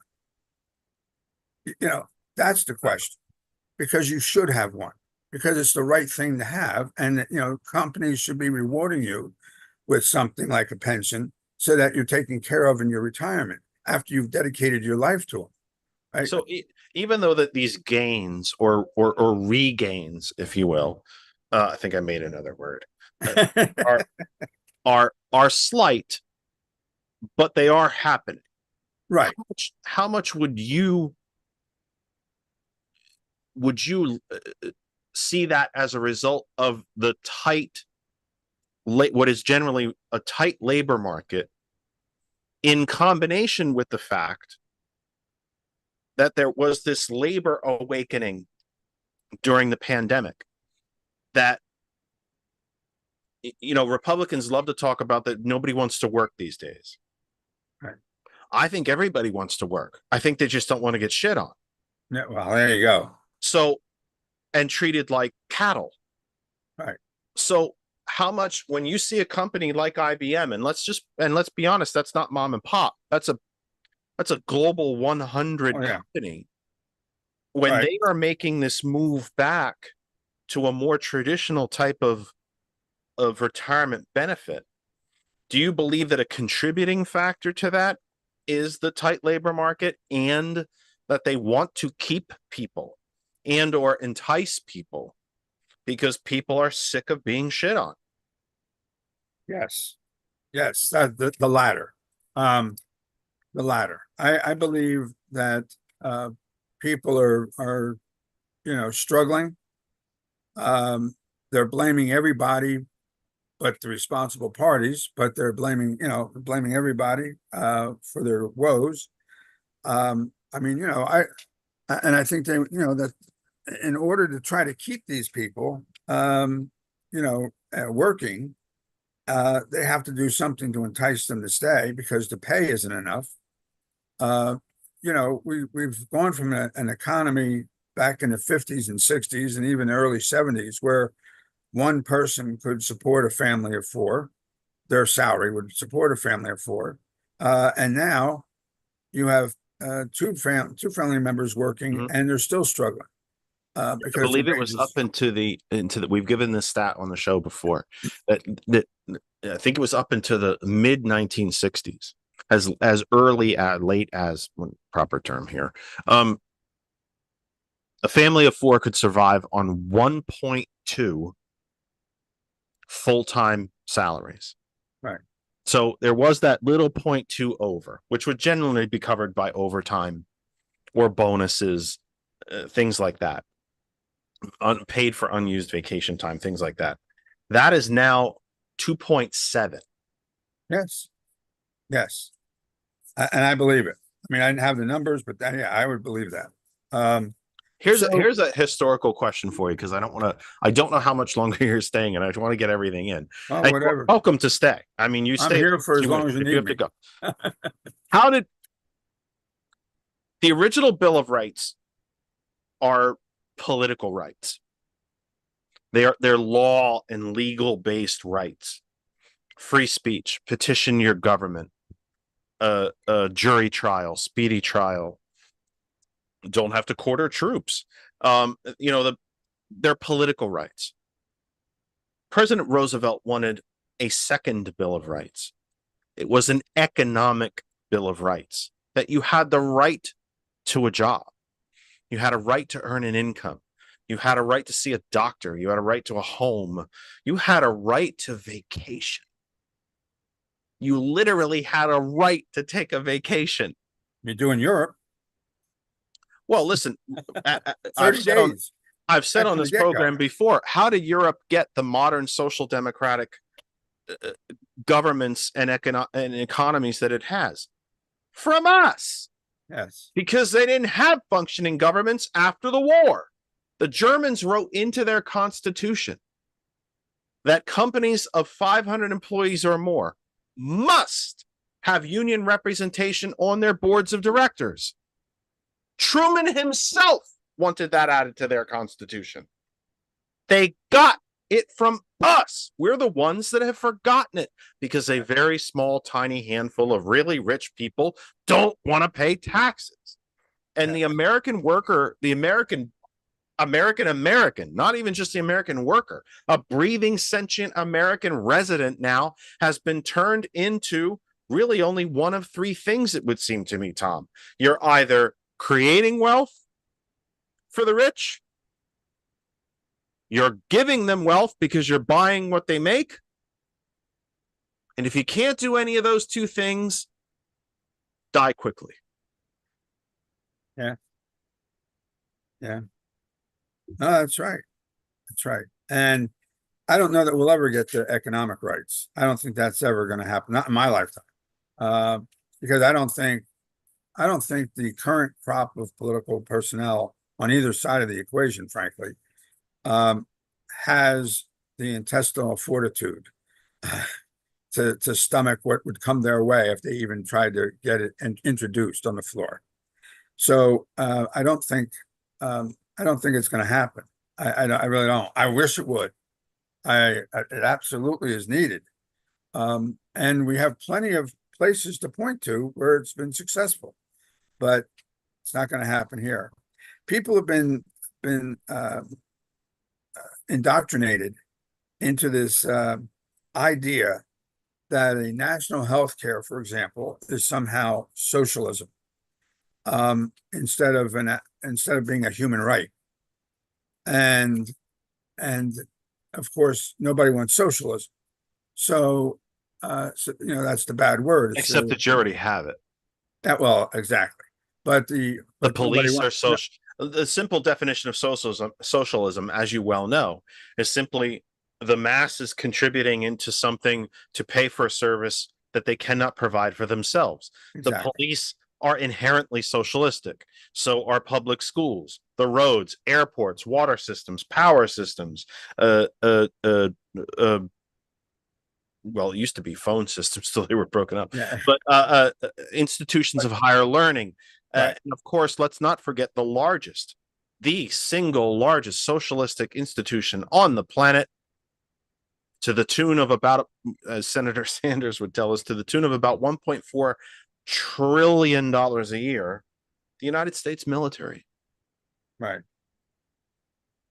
So we already have socialism. Yeah. And we have it for corporations. I mean, we've the big bank bailout, right? For example.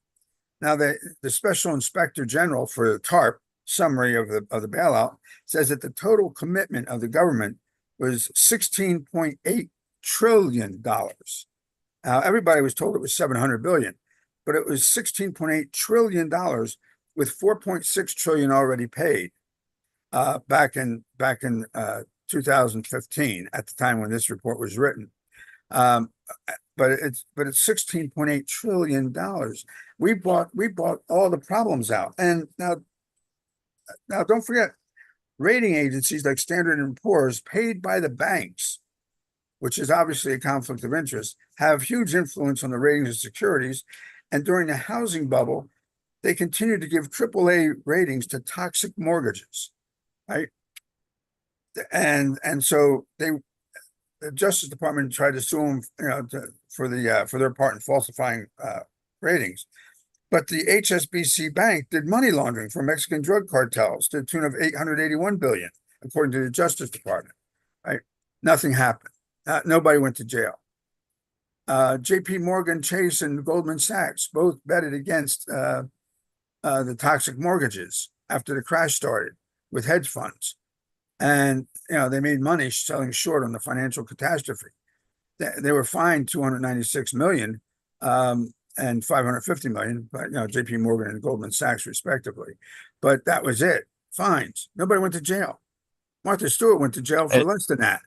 And the fines were nowhere near the money that they brought in by doing it. Exactly. They were They were literally pennies on the dollar to what they brought in doing it. Again, we mentioned earlier on the program, Iceland is the only one that took its bankers to court and put them in jail.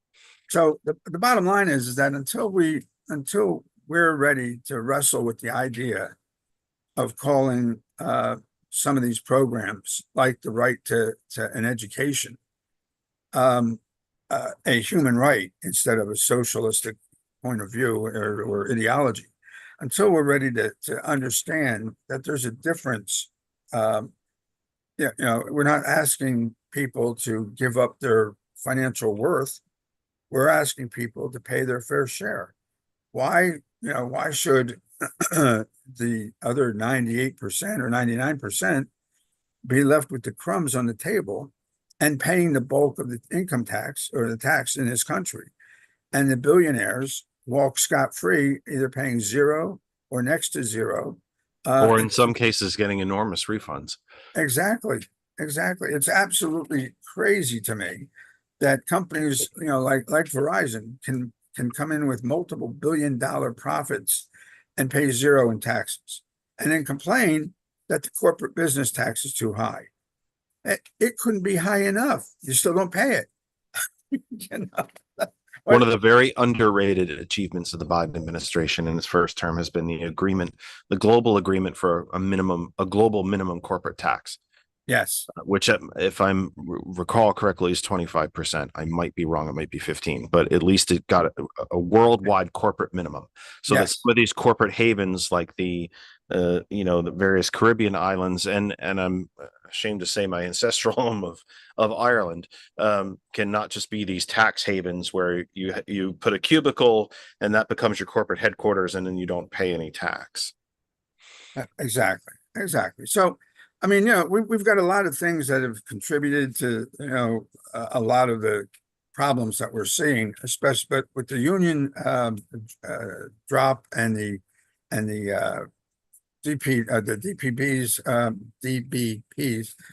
kind of coming in low, I think the country is eventually going to see that they need to do something different, and I think they're going to see a change, albeit gradual. And I think. For example, the three public sector ones that I was talking about before was in 2015, actually before the pandemic. They came over went back to their defined benefit plan. That was Alaska, West Virginia, and Michigan. And two of which are not exactly blue states. Right. And by the way, if you really want to talk about socialism, since you mentioned Alaska, You mean Alaska, where they take oil benefits and give a check to every single resident of that's the right. state? Yes. If there's Which anything is more socialism at the socialistic than purest sense that, of the word. in one of the most red states in the country. Yes. And one that didn't used to be, by the way, but right. But I'm just saying, yes, you're exactly correct. And so yes. But they got away from the defined contribution plan. They said it didn't help existing underfunding problem, and in fact increased pension plan costs. The workers under the plans faced increased levels of retirement insecurity, And it was the best way to address pension underfunding problem and responsible funding policy. So that's why they switched. How much does the so-called right to work states involved in this? How is there any way to adequately describe their Alex, it's going to sound like a making a pun here, but their contribution to the problem of these right to work states, or as you know, Tom Hartman would like to call them, the right to work for less. that's what it's, yeah. Well, that's been promulgated and pushed through Alex.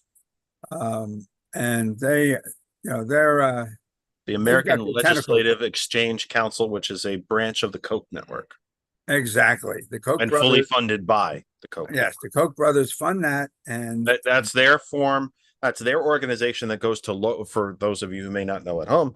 ALEC is, again, the American Legislative Exchange Council, ALEC, is fully funded and created by the Koch network. They go to local legislatures, your state legislature. They even go into large cities, and they're now working down into small towns. Yep. Pass such legislation like affecting overtime pay or taxing tips or gas taxes, trying to pass legislation to make it more prohibitive to buy an electric car, taking away subsidies or in some cases adding extra taxes on top of things like trying to put solar panels on your house. right here in Pennsylvania, they helped craft a law that if you want solar on your house, it's going to cost you more, making it more difficult for you to sell extra electricity back into the grid. And that even if a housing developer wanted to build an entire brand new community and never connect it to the grid, they still have to connect it to the grid so that and especially gas lines, so that the gas companies make their money connecting up gas lines that the developer never planned to use. So Alex done a lot of actually these local and statewide abortion bans and so on. Yes. Alex is the Koch brothers libertarian dream local municipality, county, and state arm that drafts legislation on behalf of for legislators so they can go on golf trips and things like that. And sure as hell, Pennsylvania's deep in it while they write the legislation, and then they sponsor, quote unquote, sponsor a legislator to introduce it for them. They literally have a book. It's a 3-ring binder with, that's tabbed with types of legislation and suggested wording. And all the legislator has to do is pull out the page they want, put their name on the top, and submit it. It's really that simple for them. And they're doing a lot of harm. They're responsible for a lot of right to work laws, a lot of the anti-union laws. They're undermining a lot of basic rights for workers. And that's who they attack. It's the workers. It's the working class. That is the problem. And of course, with the decline of unions went the decline of these defined benefit programs. And so people are now facing, as I was saying, that 30 million people who never even saw, or maybe the earlier ones saw, but the later ones certainly didn't see a defined benefit plan at their workplace. And now they're ill prepared for retirement. And as one person in that group study said that they're trying to say something to the effect that only the wealthy will have enough income security to retire. The rest of us will have to pray that we live long enough to keep our job so that we don't die in the street. Oh, and that's why I said what I said before, is that I think it would seem to me, I don't really even think this is speculation anymore. I think when I used to start saying it here, I think there was a level of speculation to it. I don't think there's any speculation about this any longer. It would seem to me that even more than the top 1%, really the top 1/10 of 1%, has made a conscious decision, Tom, that democracy is no longer convenient. It is actually something that might hinder their relentless and unceasing and unending quest for wealth, and not just more wealth, but all of it. We make the joke here, even though it's not really a joke, that it's become all too cliche, it would seem to me, that Republicans want to take us back to the 50s. I agree, except it's the 1850s. Yeah. It's a pre-Civil War society. And I would even make the argument that it's really more like the 1150s. There is a landed gentry and the serfs. And that's it. And never the twain shall meet. Only the landed gentry gets an education. Only the landed gentry can own property. Only they. And that the serfs are simply there to provide them wealth and to provide them bodies for an army when there's a fight.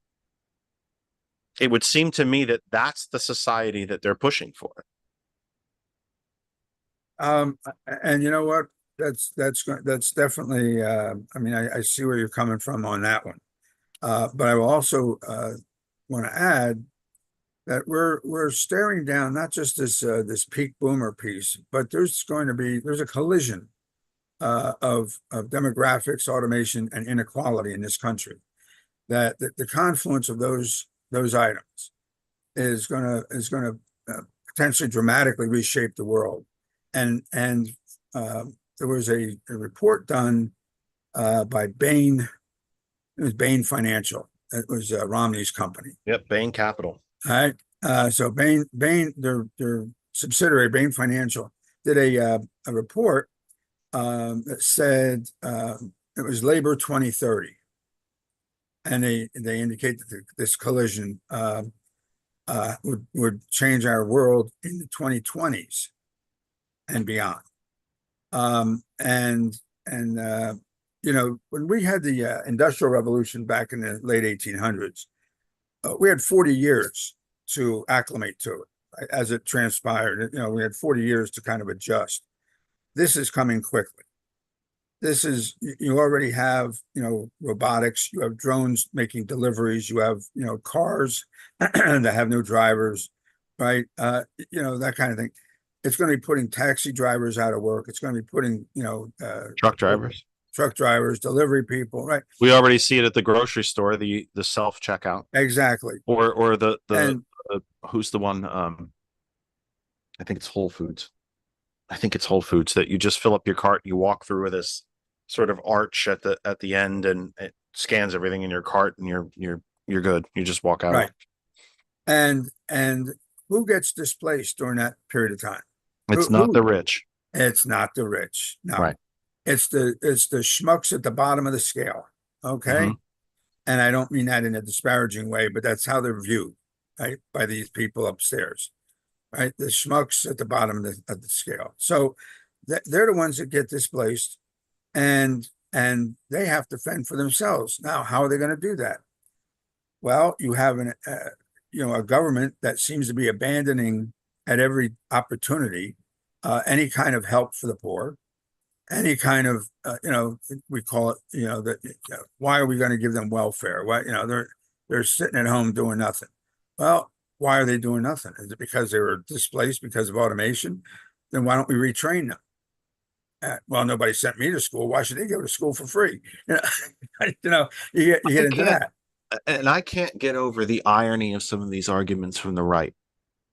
Oh, well, the poor people are just collecting welfare because they have no skills. But of course, we won't invest in education to give them any skills. Correct. The bottom line is that you want them poor and stupid.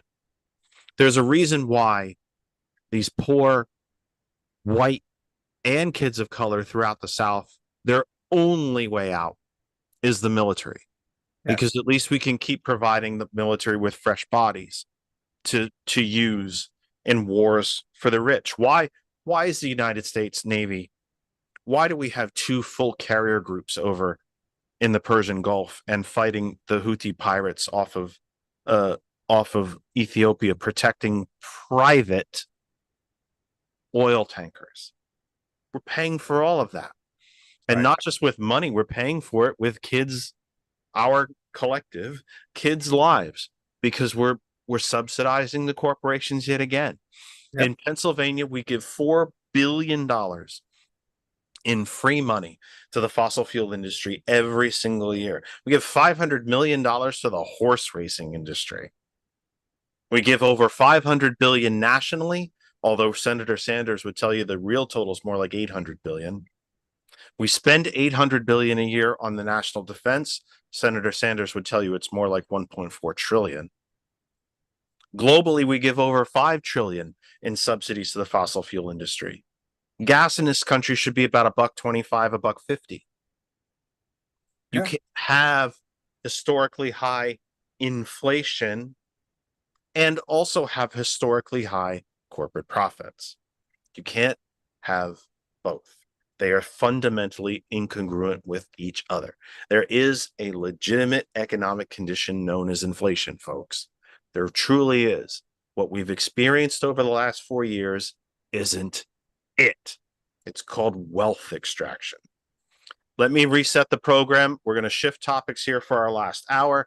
8:05 Eastern Time. This is the Kennedy Effect live with you for the 23rd of June, 2024. We fully expect, barring anything unforeseen, that we will be back with you next week and for the subsequent weeks going forward. Tom will be with us, I think, for maybe another half hour because George and I have some business that we want to talk to you about before we sign off. The Villain's View, I am almost certain, is coming up live following us here at hot101.net and that other side of information. You can watch it live both places. Wherever you are on Facebook, whatever, I still continue to not be able to share, even though Facebook has told me I would be able to by now. Interesting stuff. I almost swore again.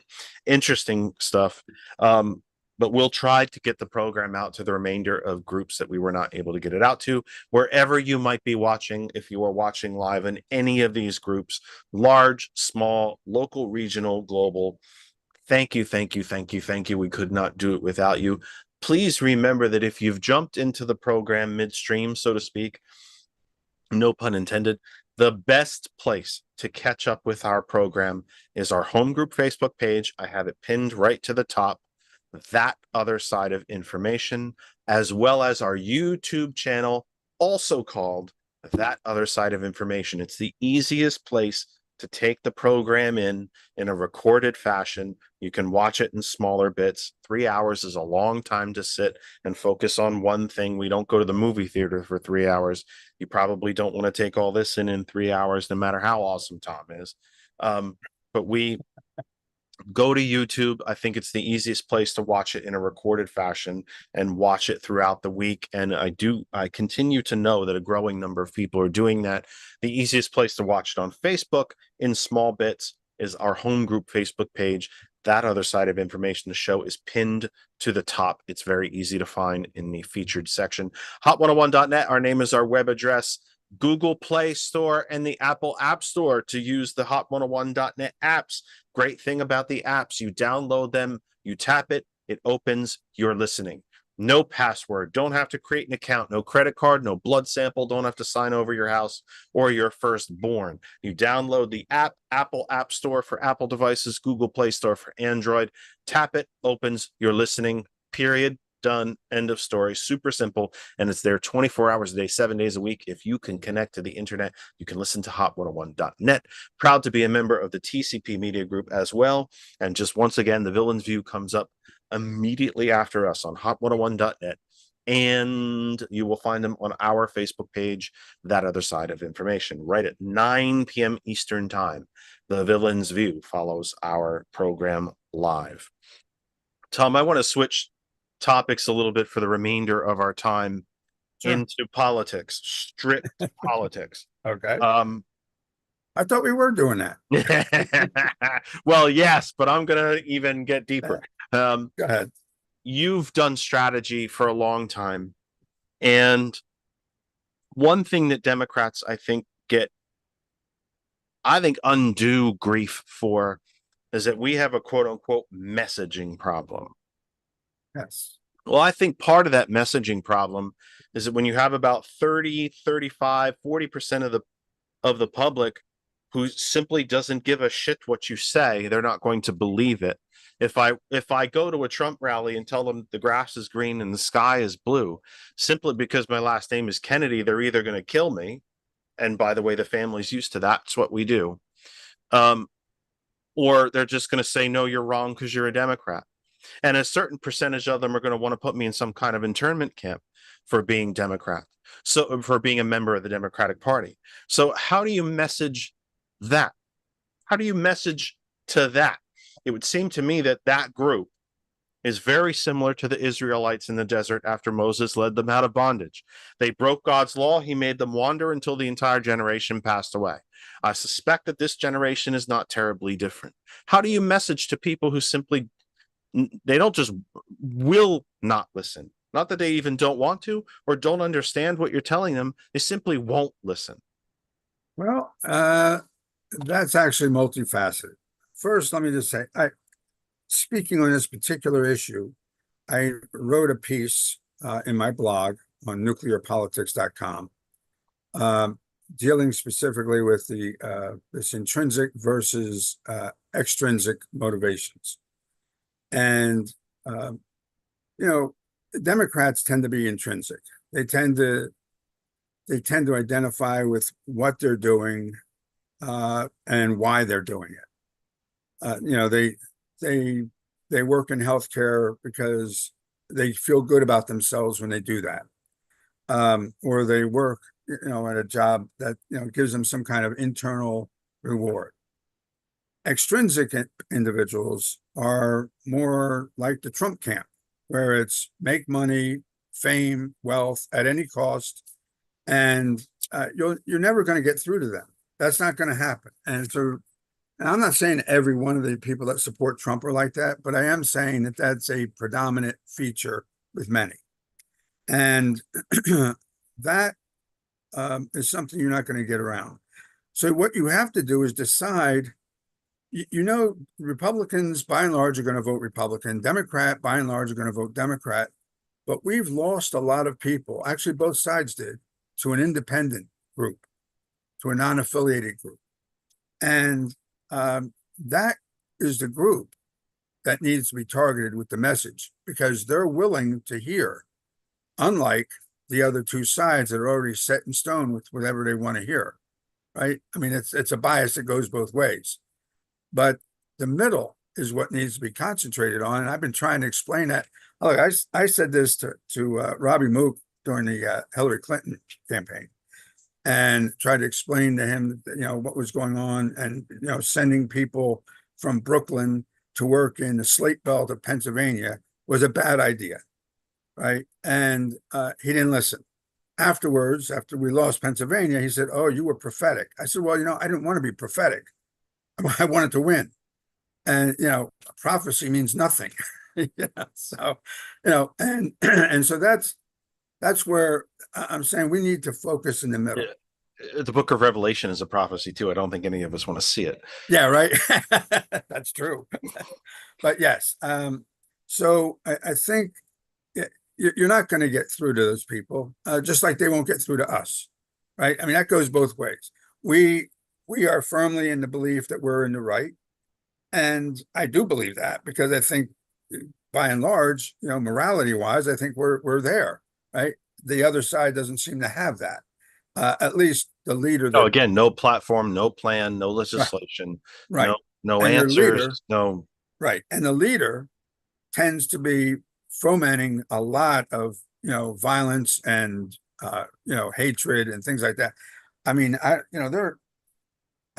was looking at a report on the Great Replacement theory, right? That was kind of espoused during the Charlottesville riot, right? Mm-hmm. Or Charlottesville episode there. Although its roots go back to Nazi Germany. It goes back quite a bit, yeah. Yep. But now you currently have the current crop of legislators or Congress people that are promoting this stuff is mind-boggling. You got people like Blake Masters, Senate candidate from Arizona, Eric Gretton's Republican Senate candidate from Missouri, J.D. Vance, another Senate candidate from Ohio, Ron Johnson, who's a current senator from Wisconsin. You got Lauren Boebert is in that crew.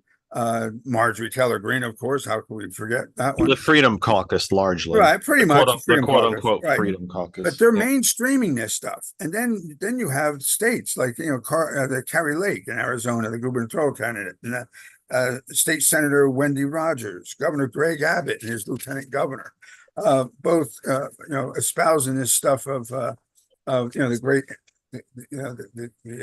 great replacement.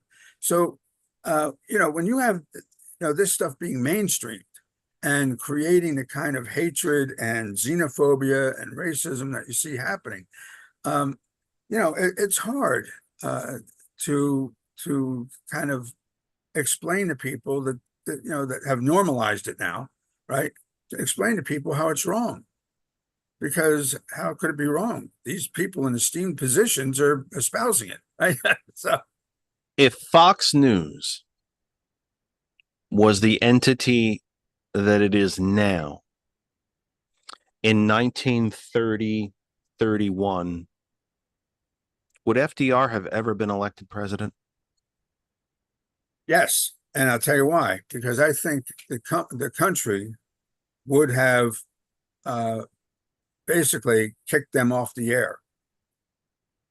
It was a different time. I mean, even 1960, you had people that gave a shit about each other, and you could have you had two political parties, and within those two political parties, two ideologies. You had your liberal Democrat and your conservative Democrat, your liberal Republican, your conservative Republican, and you could have the combination of the two come and meet and work out things for the benefit of the country. You could leave your door unlocked, the keys in your car, it was going to be there the next day, right? There was a different societal norm at that time. The whole societal set of mores was different. Now they've normalized hatred, they've normalized all this stuff, and we've had like shootings. We see these kids getting killed all over the country, and then you have politicians saying, "Oh, let's pray for them." No, how about let's doing something with the guns? Right? No, we can't do that. That's Second Amendment. No, that's not Second Amendment. Even Jefferson understood that as the time progressed, you would need to change the Constitution to deal with the new developments in there. Well, Scalia himself said the idea that the Second Amendment is universal and I'm butchering the quote, but without limit is ridiculous on its face. Exactly. And Jefferson wrote to James Madison in France and said just that it would be like having an adult try to wear his coat from boyhood as an adult, and we wouldn't do that, and we shouldn't have the Constitution last in perpetuity without adjusting it for the time. So, and I butchered that all up, but I mean, but that's the quote is there's anybody can look it up. Jefferson's quote on the Constitution and whether it should be changed. And that's so. I mean, the founding fathers understood, just like separation of church and state. Madison wrote that it was there to prevent the bloodbath that Europe had seen, right? That was his quote, right? So, and yet here we are, Louisiana is going to post the 10 Commandments and pass the ammunition. Not one of the commandments, by the way, they happen to actually live by or believe in. Well, I've exactly. talked about on this program probably too much. Yeah, well, I mean, I've been very fortunate, and I do consider myself that very fortunate to have rediscovered my faith in recent years. And Kristen and I, of course, are now members of the Central Moravian Church here in Bethlehem. And I don't know how that you can profess yourself to be any type of person of faith, and then go out and ignore all of it. Well, exactly the point. I mean, how I just there's a disconnect between the rhetoric and the reality. And it used to be that you could there is an connect the Earth two. 1 and an Earth 2 here. I mean, I've talked about that here too. Here Yeah. on Earth 1, Trump is a felon. Yeah, On Earth 2, he's a messiah. exactly. You know, when I was still doing my political job with the union, I was meeting with Senator Lautenberg from New Jersey at the time. God rest Yep. his soul. I was met the meeting with him. senator. He was a good man. Yeah, he was. And I sat down with him. We were at Milano's in Georgetown, and I was trying to get him to sign on to legislation that I had written to address some issues with Medicaid, with the developmental disabilities. And I had met, you know, I'd already got Senator Kennedy to sign on, and he was going to put it under his name. I met with, you know, Lautenberg to get him signed in. And in comes Alphonse D'Amato, Republican, New New York York, State. right? Yep. Conservative, right? Yep.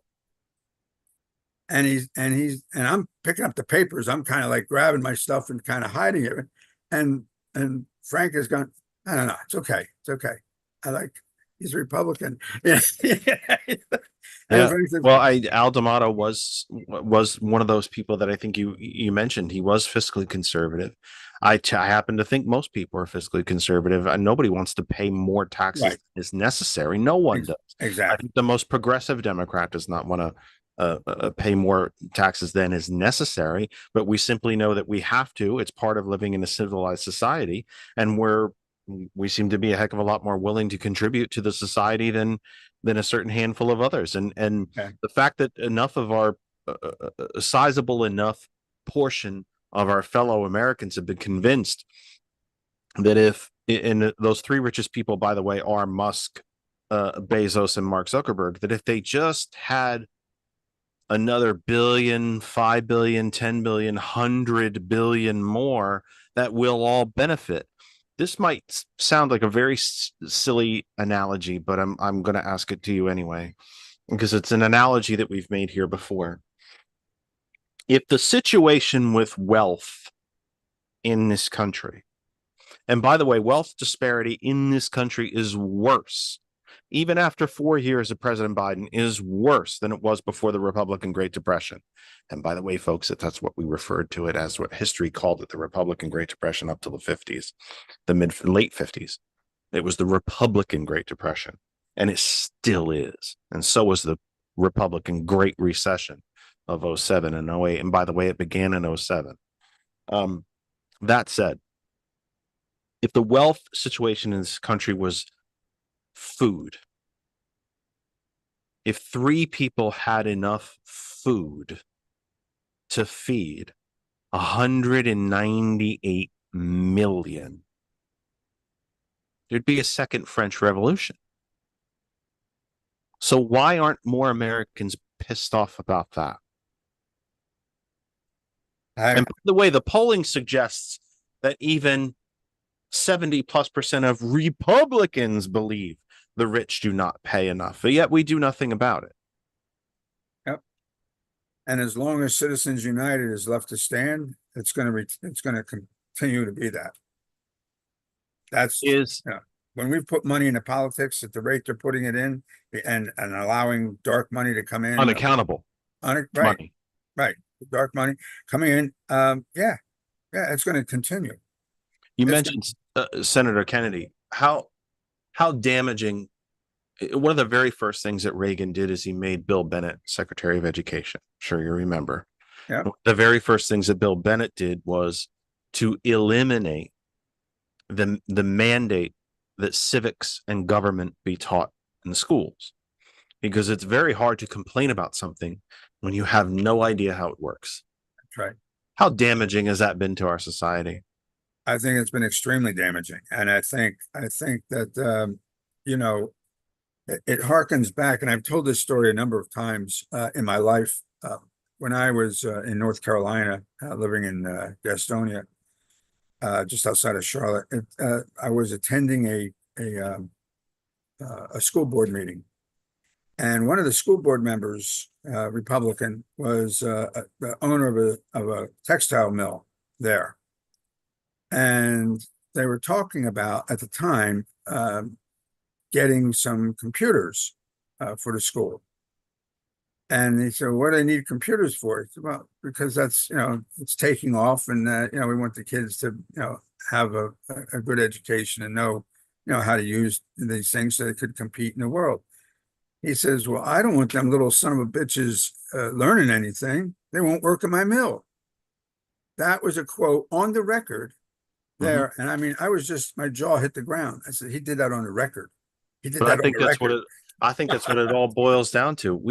We say we want skilled workers and do nothing to make them skilled. We Exactly. say we want to lift people out of poverty and do everything we can to keep them in poverty. The United States is now the least economically mobile of all the so-called first world countries on earth. If you are born poor, you will die poor. If you are born middle class, you have a much better percentage of dying poor than you do of even staying middle class. And your chances of moving up economically are almost non-existent.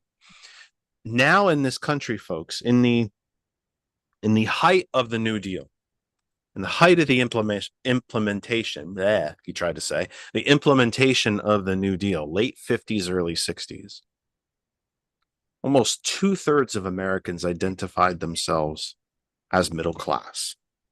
Now, I'm not saying they actually were middle class. Right. They identified as middle class. That percentage is now 47% for the first time since such a poll has been taken. Right. And some of these polls in different forms go back to the mid 1800s. Yeah.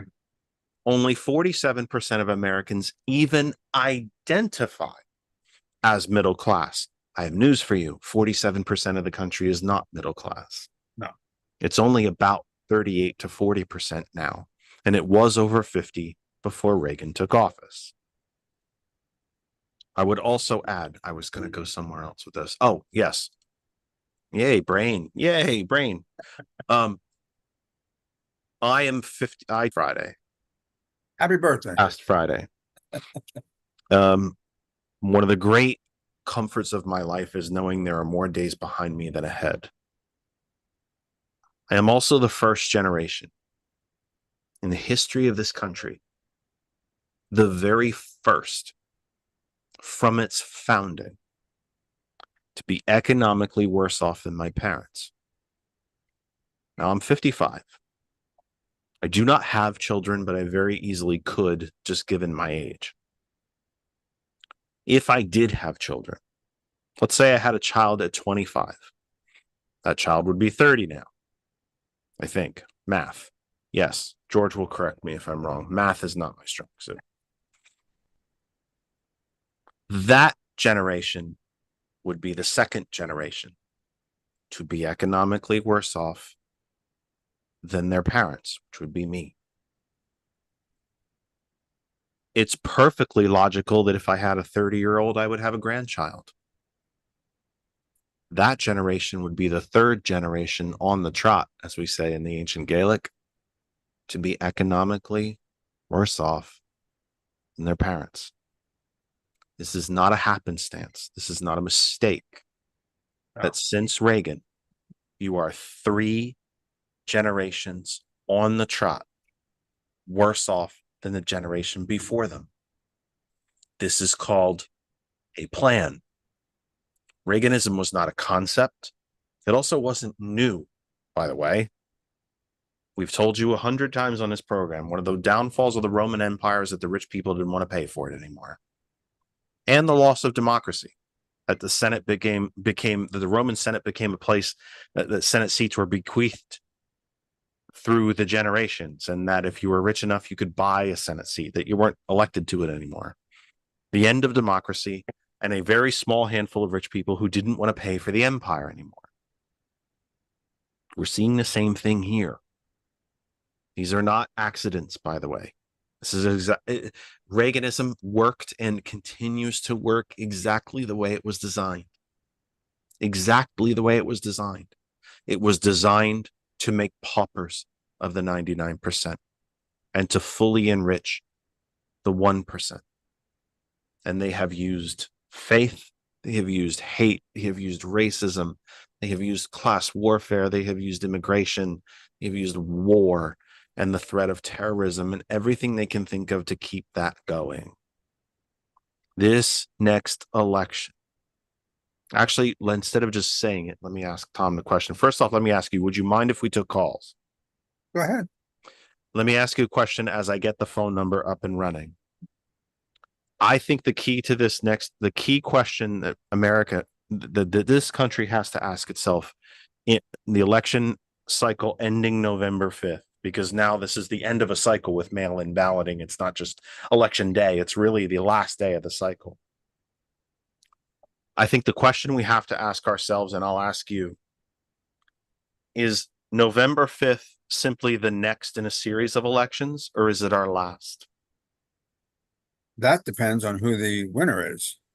I think, if Trump were to win, you're going to look at them instituting the Insurrection Act of 1807 on day one, which is what the Project 2025 plan from the Heritage Foundation has indicated. They've already been hiring people to replace workers in positions in DOJ, FBI, what have you. And they have, from what I read, about 10,000 people signed up, ready to go. So they've been doing this for the last 6 years. And now you have the congressional committee that just was formed on this because now they're taking it serious. And I wrote to them, I said, are you crazy? You're 6 years too late. Yeah, the horse is out of the damn barn and down and all the way down the freaking next state. Are we really though? Are we 6 years too late, or are we? Well, 6 years too late for the 2025 Project 2025. Not Yeah, six, we're later than that to the table. But yeah. Well, okay, all right. That's kind of what I meant. I mean, Yeah. okay, so Project 2025 may have only been committed to paper within the last several years, but really, doesn't this go back to the Republican just staunch, universal hate of the New Deal? Well, there was that. There was a lot of hatred of the New Deal. They were able to push through an amendment to limit the presidential term. Absolutely. But which they had to do, by the way, because legislation trying to do it would have been unconstitutional. Right. Because you cannot have 3 co-equal branches and only term limit one of them. Right. The only way to make it constitutional was an amendment, part of the Constitution. Right. So the phone line is open, 267-227-9189. We only have short time left with Tom, about 15-ish minutes. George and I are going to take you for the final 15 minutes. We have announcements to make, schedules, news about the program, which, by the way, you're welcome to sit there and listen to if you want. It might bore the crap out of you, but you're welcome to stay. So about around 15 more minutes with Tom. Phone lines open, 267-227-9189, 267-227-9189, 267-227-9189. You call in and be part of the program. And I think I realize why nobody has, because I forgot to turn off the do not disturb. I bet you any money I forgot to turn that off. I will do it right now because I'm a goof, because I forgot. Because Google Voice has this lovely feature, folks, called Do Not Disturb, so that I don't get 700,000 spam marketing calls during the week. Or occasionally somebody's watching the program on a recording and decides to call in, which is fine. I mean, I love it that they're watching, but clearly they're not going to get to me. It's a recording. And occasionally I get really, really lucky and somebody calls it and threatens to kill me. That happens too. So I forgot to turn it off, but I did now. And that, come on, I'm clicking on you. And there is the man himself, Randall. Welcome to the program. Say hi to Tom. Get straight Hey, into it, Tom. my friend. Hey, Randall, how you doing? I'm trying to turn my volume down. Yeah, you're echoing in the back. I can hear me. There you go. You got it. I think. Yeah, I got it. Thank you, sir. It's Hey. extremely confusing when I hear it come back through. So thank you for doing that. Well, you got the time delay, so that's why. That's But, exactly. so Tom, thank you. Number one, thank you for coming on. Jeff Kennedy, the Better Information Show. It's been incredible listening to you two back and forth for the past 2 hours plus, and I want to thank you for bringing up things that I brought up in the chat on that Other Side of Information Facebook group, and that is that you brought up Citizens United, which, in my opinion, until that Supreme Court decision is made and reversed by a future Supreme Court, we won't have real change in this country. And wealth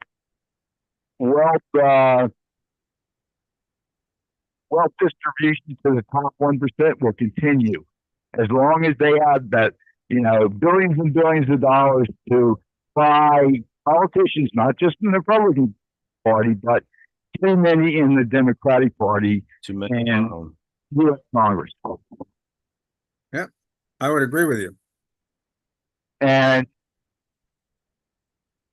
you didn't get to talk, or you didn't hear everyone talk about automation is bad enough for doing away with jobs.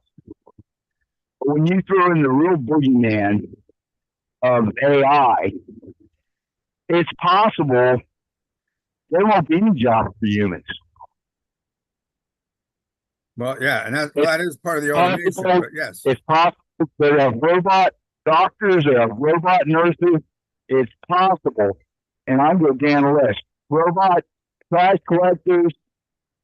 We even talk about universal basic income, and I haven't heard that discussion tonight, and how that will save us humans in this country from being totally in poverty.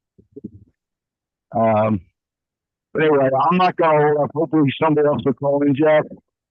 And you did mention that in the chat. Universal basic income has succeeded everywhere it has been implemented and experimented with. It has been a success.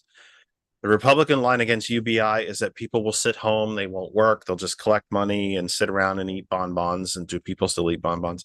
And sit around and eat bonbons and all that fun stuff. When in fact, what it has shown is that people use the money to pay bills. They use the money for groceries. They use it for healthcare. Some folks even save it and use it to purchase a home, which is the very traditional American way of building wealth, and building wealth that can be passed down is home ownership. You buy in your 20s and 30s at a lower price, you sell in your 60s or 70s at a higher market value, and you take that money and you go somewhere and you retire. So yeah, that you are right. And Citizens United is the bane of our existence. It is I would direct people to www.movetoamend.org. All one word, movetoamend.org. You can sign the petition for a constitutional amendment that declares that money is not speech and corporations are not people. Because, by the way, you cannot have, the Supreme Court is a wholly owned subsidiary at this point. There is no legal. And by the way, I would say the Obama administration and the solicitor did a dreadful job arguing this case, and I'm no lawyer, because this is so fundamental and basic. If we all have guaranteed free speech under the Constitution, then it goes without saying that that speech is then equal, except that money is not distributed equally. Therefore, money cannot be speech. because no one can have more speech than someone else, because it is a universal and constitutional right. And that argument alone should have been enough to have that case thrown out, except that the rich, the 1%, with their employee Mitch McConnell, has shoved so many of these bought and paid for judges in place that they now, all they have to do is find a regular person to be the name of these cases, and the Koch network will pay for them all the way up to the Supreme Court, where they know they will get what they're looking for. In fact, I was stunned on Friday when the Supreme Court upheld the Biden administration's foreign tax rate, where they can where the Biden administration can now tax foreign income for domestic people here domestically who make income overseas. And the Supreme Court actually upheld that. I was gobsmacked by it. Absolutely gobsmacked. And who, by the way, that was a 7-2 decision. And who were the two dissenters? Alito and Thomas. It's sick stuff. Go ahead, Randall, minute or two more if you got anything else quick. Yeah, Tom. Yes. Oh God. Yeah, brain. Right, Jeff? Rock yourself. It's what I got to do. I can make it work. I could do this occasionally, rattle it around. All right. Listen, you don't have much time. Tom, thank you, number one, for coming on the show again. And Jeff, I'll talk to you next week. God bless you. You're the best, my friend. Thank you so much. Randall, thank you. And Tom, I should tell you, Randall has been a committee person in a Democratic committee person in Delaware County for, he's gonna get me in the chat because I'm gonna get the number 40 something years. Precinct committee person and county person. He's run for county commissioner, I think his municipal township council as well, and he's our favorite. He's what we call our resident favorite hippie, and he's happy to wear that title because he was a hippie. But he's been a member of the party He's involved, for a long and time. that's important. How important is it to be active? It's extremely important. I think that, frankly, if you're not active, then you're belly aching about something you have no idea what you're talking about. I'm the inspector of elections for my precinct. I was a committee person for city and the county Democratic Party. And I've been, like I said before, I've been involved in politics, for better part of 40 years. But I know what I'm talking about when I say that, there used to be an ability for people to work across the aisle, right? People that see politics today don't understand how that could be possible.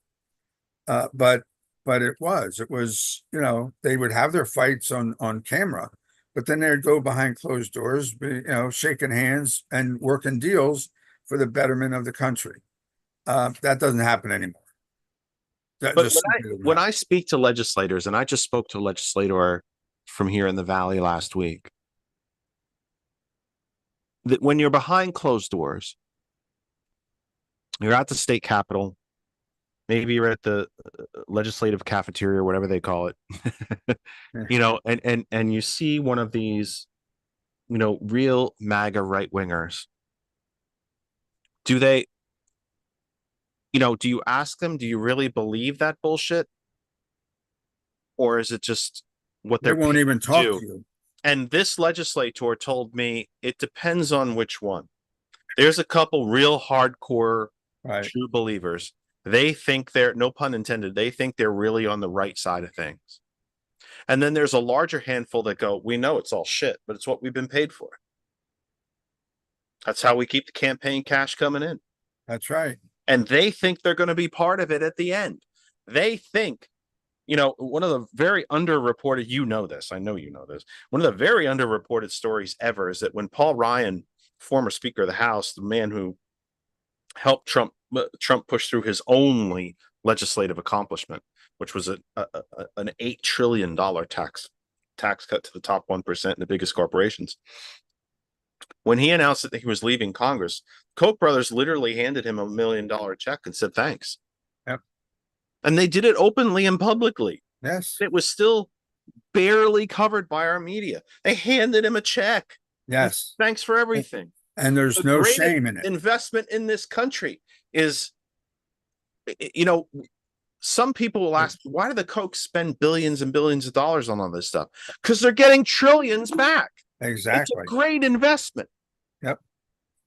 Yep, and it's that's what I said. It's going to continue. Look, the legislature wrote ethics laws that don't even apply to them. They wrote ethics laws for the executive branch, and they're excluded. And it's crazy. It's crazy. Same with you mentioned Clarence Thomas and Alito. I mean, we all know that's been in the news a lot lately about the amount of kickbacks, trips or whatever, they're collecting. These guys should be, kicked off the damn court. There should be a way other than impeachment. Other than impeachment. I mean, there should be ethics violations. There should be ethics in there, and that they're removed for ethic violation. But period. you talked about this earlier. In the flag story, the Alito flag story, him having the insurrectionist flag up at his shore house. I think a lot of America missed the point about that story. Because it would seem to me, since we're all from Jersey, the real thrust of that story is, how did a Supreme Court justice get a multi-million-dollar beachfront house? Certainly not just from his judicial salary. Right. You and I know where that house is. Yes. And we know roughly from living and growing up in New Jersey how much it costs. It's probably a $4 million house. Oh, I'd say at least. And that's just the shore house. Yes. That's not the primary residence, which I believe very well could be wrong, is in Princeton. And Princeton is not exactly downtown Patterson. No, it's not cheap. Nope. So, we all kind of went nuts about the flag.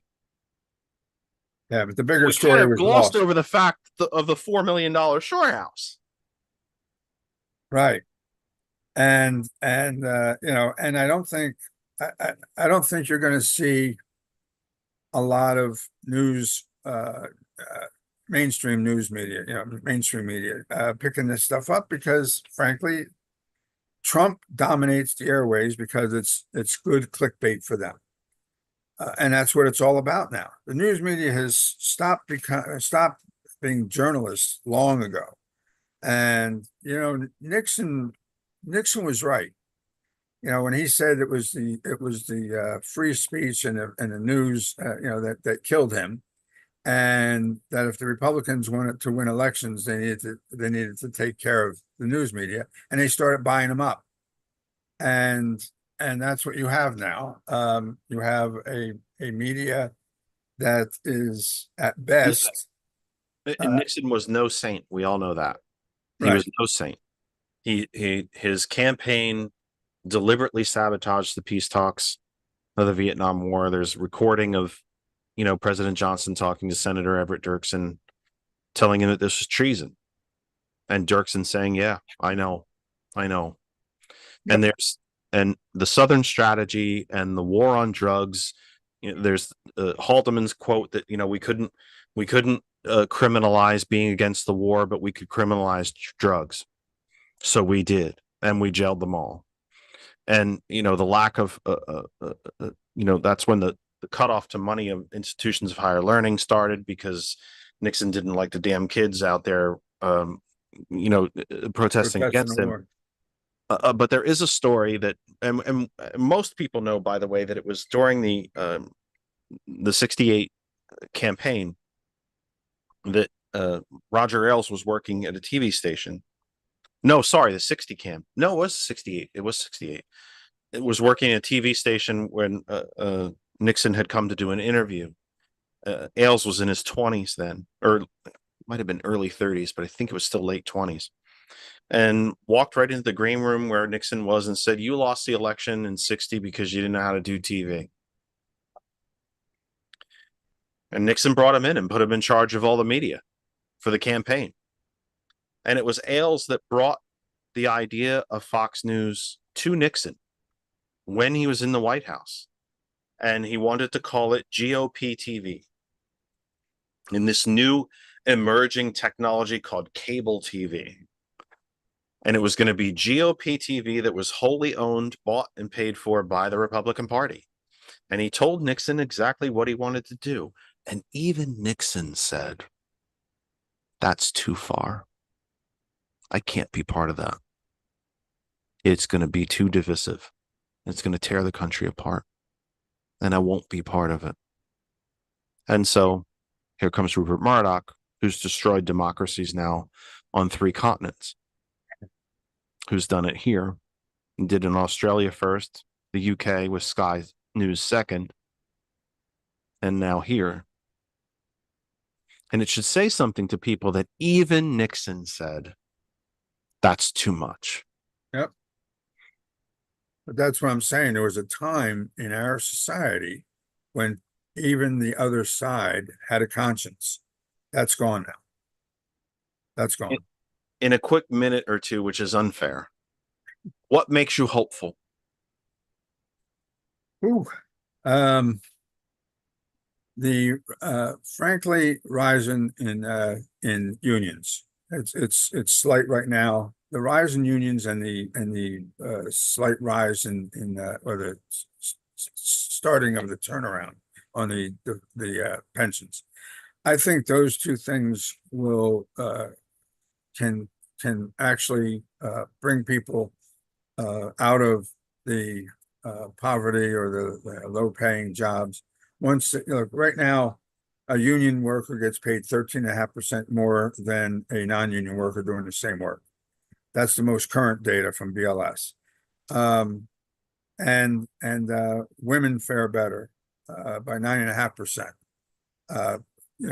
Comparing the two, right? Racial disparities are less. The racial black men and women get paid more in unionized workforces than in non-union workforces in a big way. Same with Hispanics. You're talking double digits in both of those cases, right?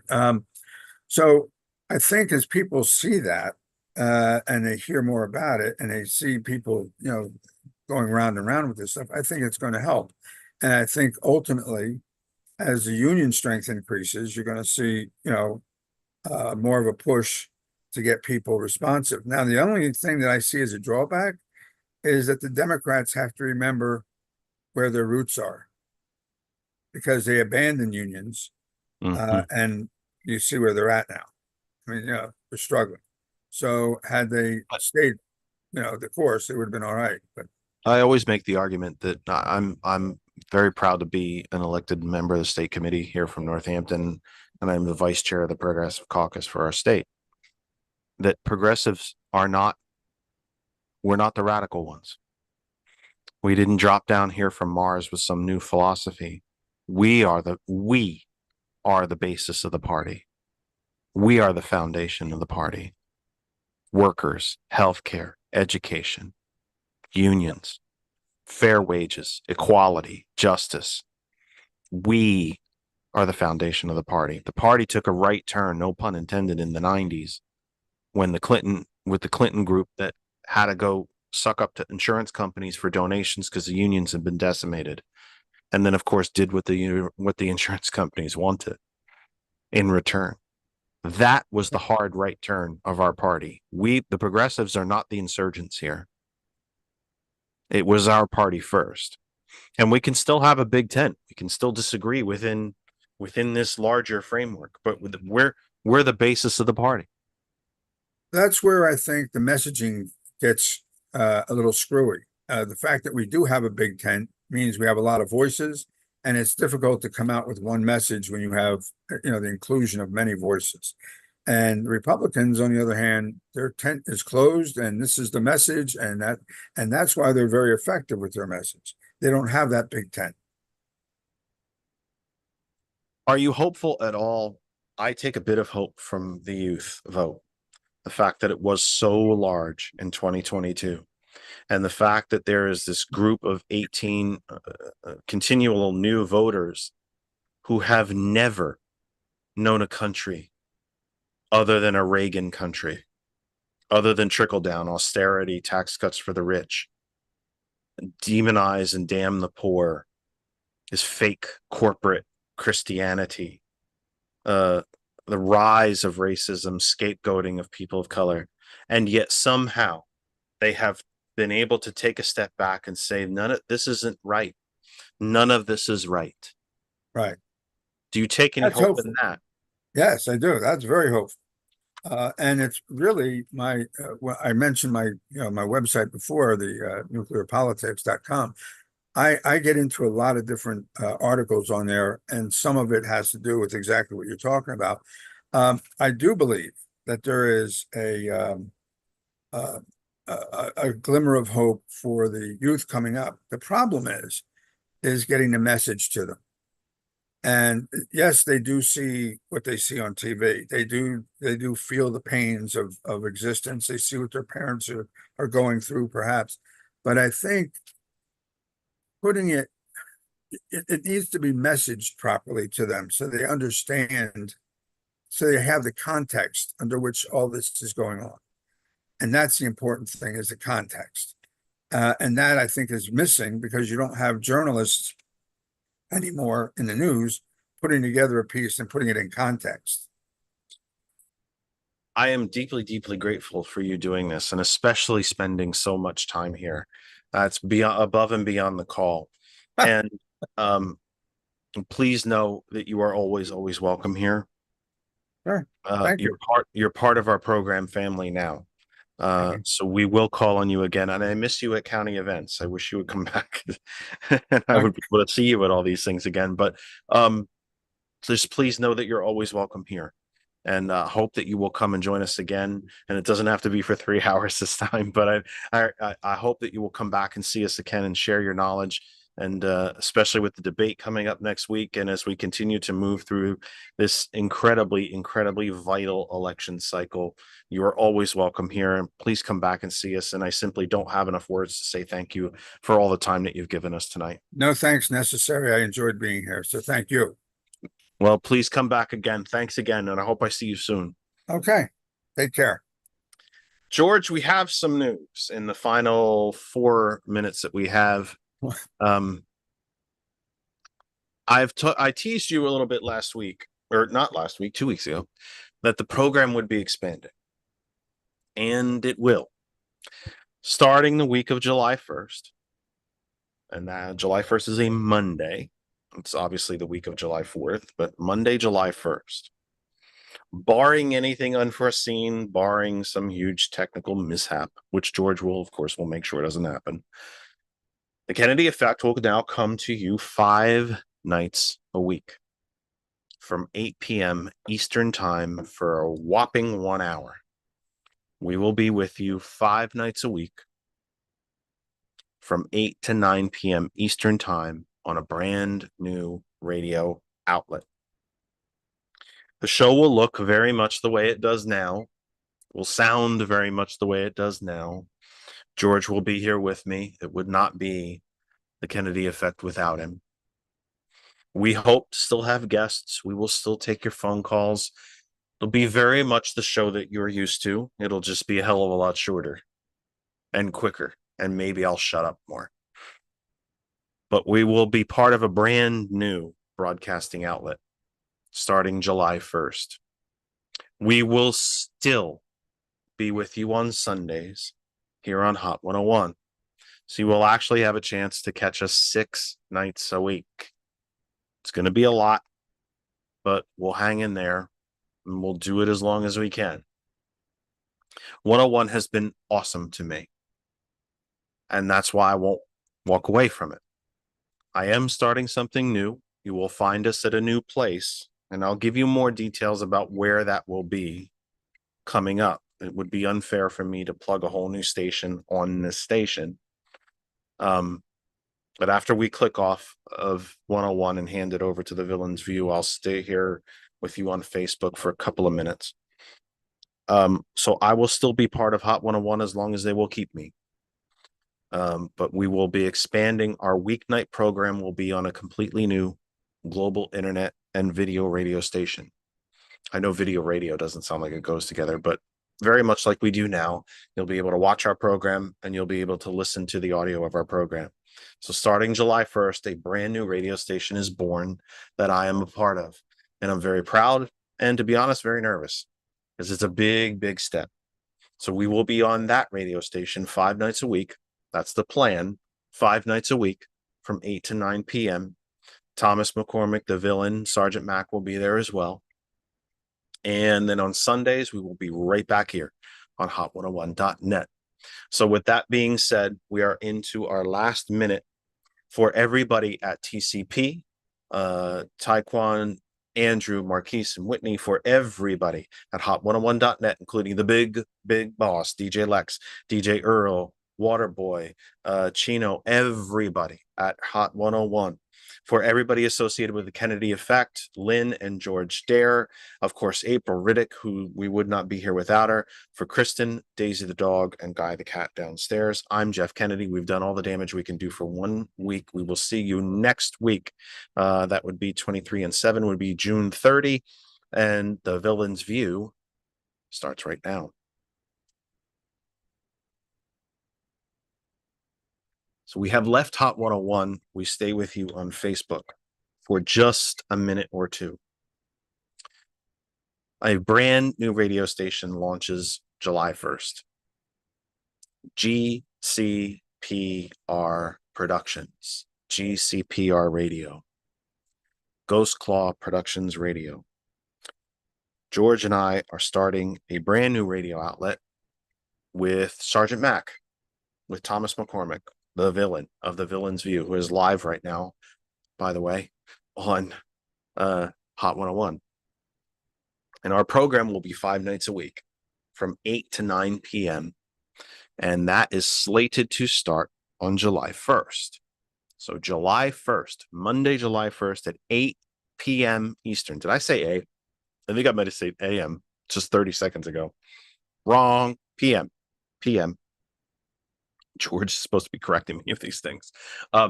So from I thought you were doing 8 a.m. Did I say a.m.? No, I did thought you were doing. No, I thought you were No, doing Thomas the is morning. doing that. I have to work. Oh, Thomas is doing the morning. Yeah, I have to work for a living. Okay. Believe me, I would much rather do mornings. Oh my God. I'd rather be doing mornings. Okay. I'd rather be doing 9 to noon. Trust me. Sleep till about 6:30, 7 o'clock. Do a quick 9 to noon, 5 days a week, and then go do something else. Go to the gym or whatever. I don't know. But Thomas will be with you in the mornings. I will be with you at night because I work during the day.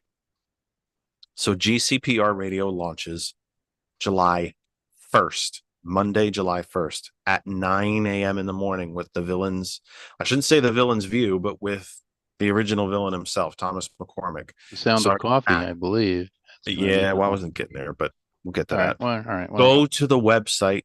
I'll put the website in the chat, or George will. Somebody will put the website in the chat. I'll Check it out. put it in there. Learn about where we're going. Not the chat here, by the way, on Facebook is what I meant. Hopefully I can put the link in there. I'll do it. Go check it out. Check out the website. The radio station launches July 1st. Kennedy Effect will be with you in addition to many other shows, diverse voices. Every voice will matter. Everyone will be heard. And the Kennedy Effect will turn into something called TKE Tonight. The Kennedy Effect Tonight. And George and I will be with you every weeknight. Again, barring anything unforeseen. Every weeknight from 8 p.m. to 9 p.m. starting Monday, July 1st. And for our Hot 101 folks who might still be in the 101 group and page watching, we're going to still be with you as well on Sundays. 101 on Sundays, GCPR starting July 1st from 8 p.m. to 9 p.m. And we hope you'll be a part of it. Please go to the website to try to put it in. Already did. Oh, did you? Yep.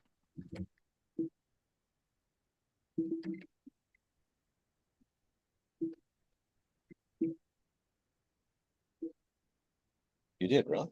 Yep.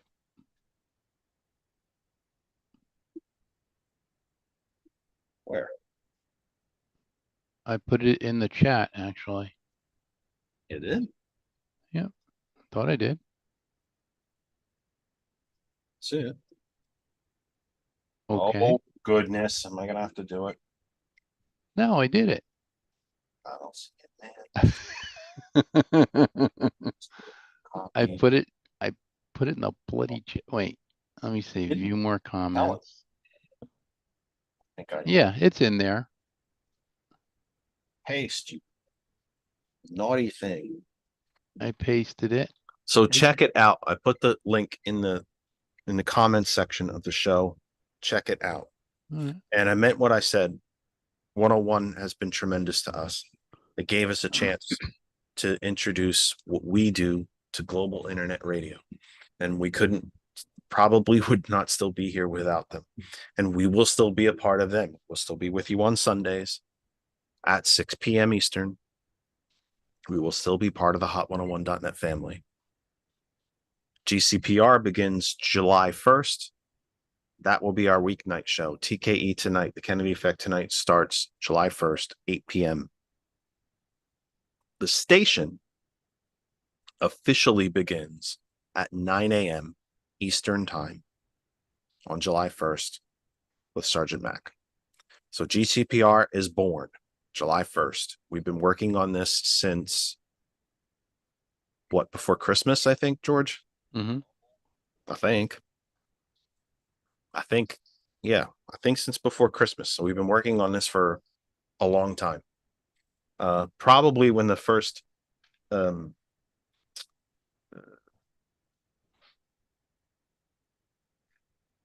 rumor, when we first started discussing this, probably goes back over a year that we've been working on this. But now, it's really red alert time, and we're in hyper mode. Our Because first we production meeting, I believe, was January. I have all those I meetings think saved. so, yeah, because Yeah, we we're in launched January. we launch a week from tomorrow. We've been meeting every So- Saturday since. We've been Yep. getting stuff done. And we will be ready. So for our program, if you're a loyal listener or watcher to our program, you might not see too terribly different from what you see now. It'll just be shorter, a little more fast paced, a little quicker. We'll take the big story of the day or big stories of the day and bring them to you and break it down. And then on Sundays, we'll have our longer, deeper conversation with you. But so we'll still be with 101, and then GCPR launches on July 1st. So we hope you'll check it out. I did put the link in the comments section of the show. It is my sincere hope that you will check out the link, check out the website, and learn about what it is that we're doing and trying to do. So don't worry, 101, we're still here and plan to continue to be here as long as you'll have us. And this new venture begins on July 1st. So here comes our second sign off for the night. So we signed off to 101. Sergeant Mac is on 101 right now. Here's our second sign off of the night. And that is to simply say, I think we've done all the damage that we can do for one night. Today's the 23rd, 23 and 7 is the 30th. Our plan, again, barring anything unforeseen, work schedules, health, technical problems, whatever. Our plan is to be with you again next week, July 30th. It'll literally be a day before we launch.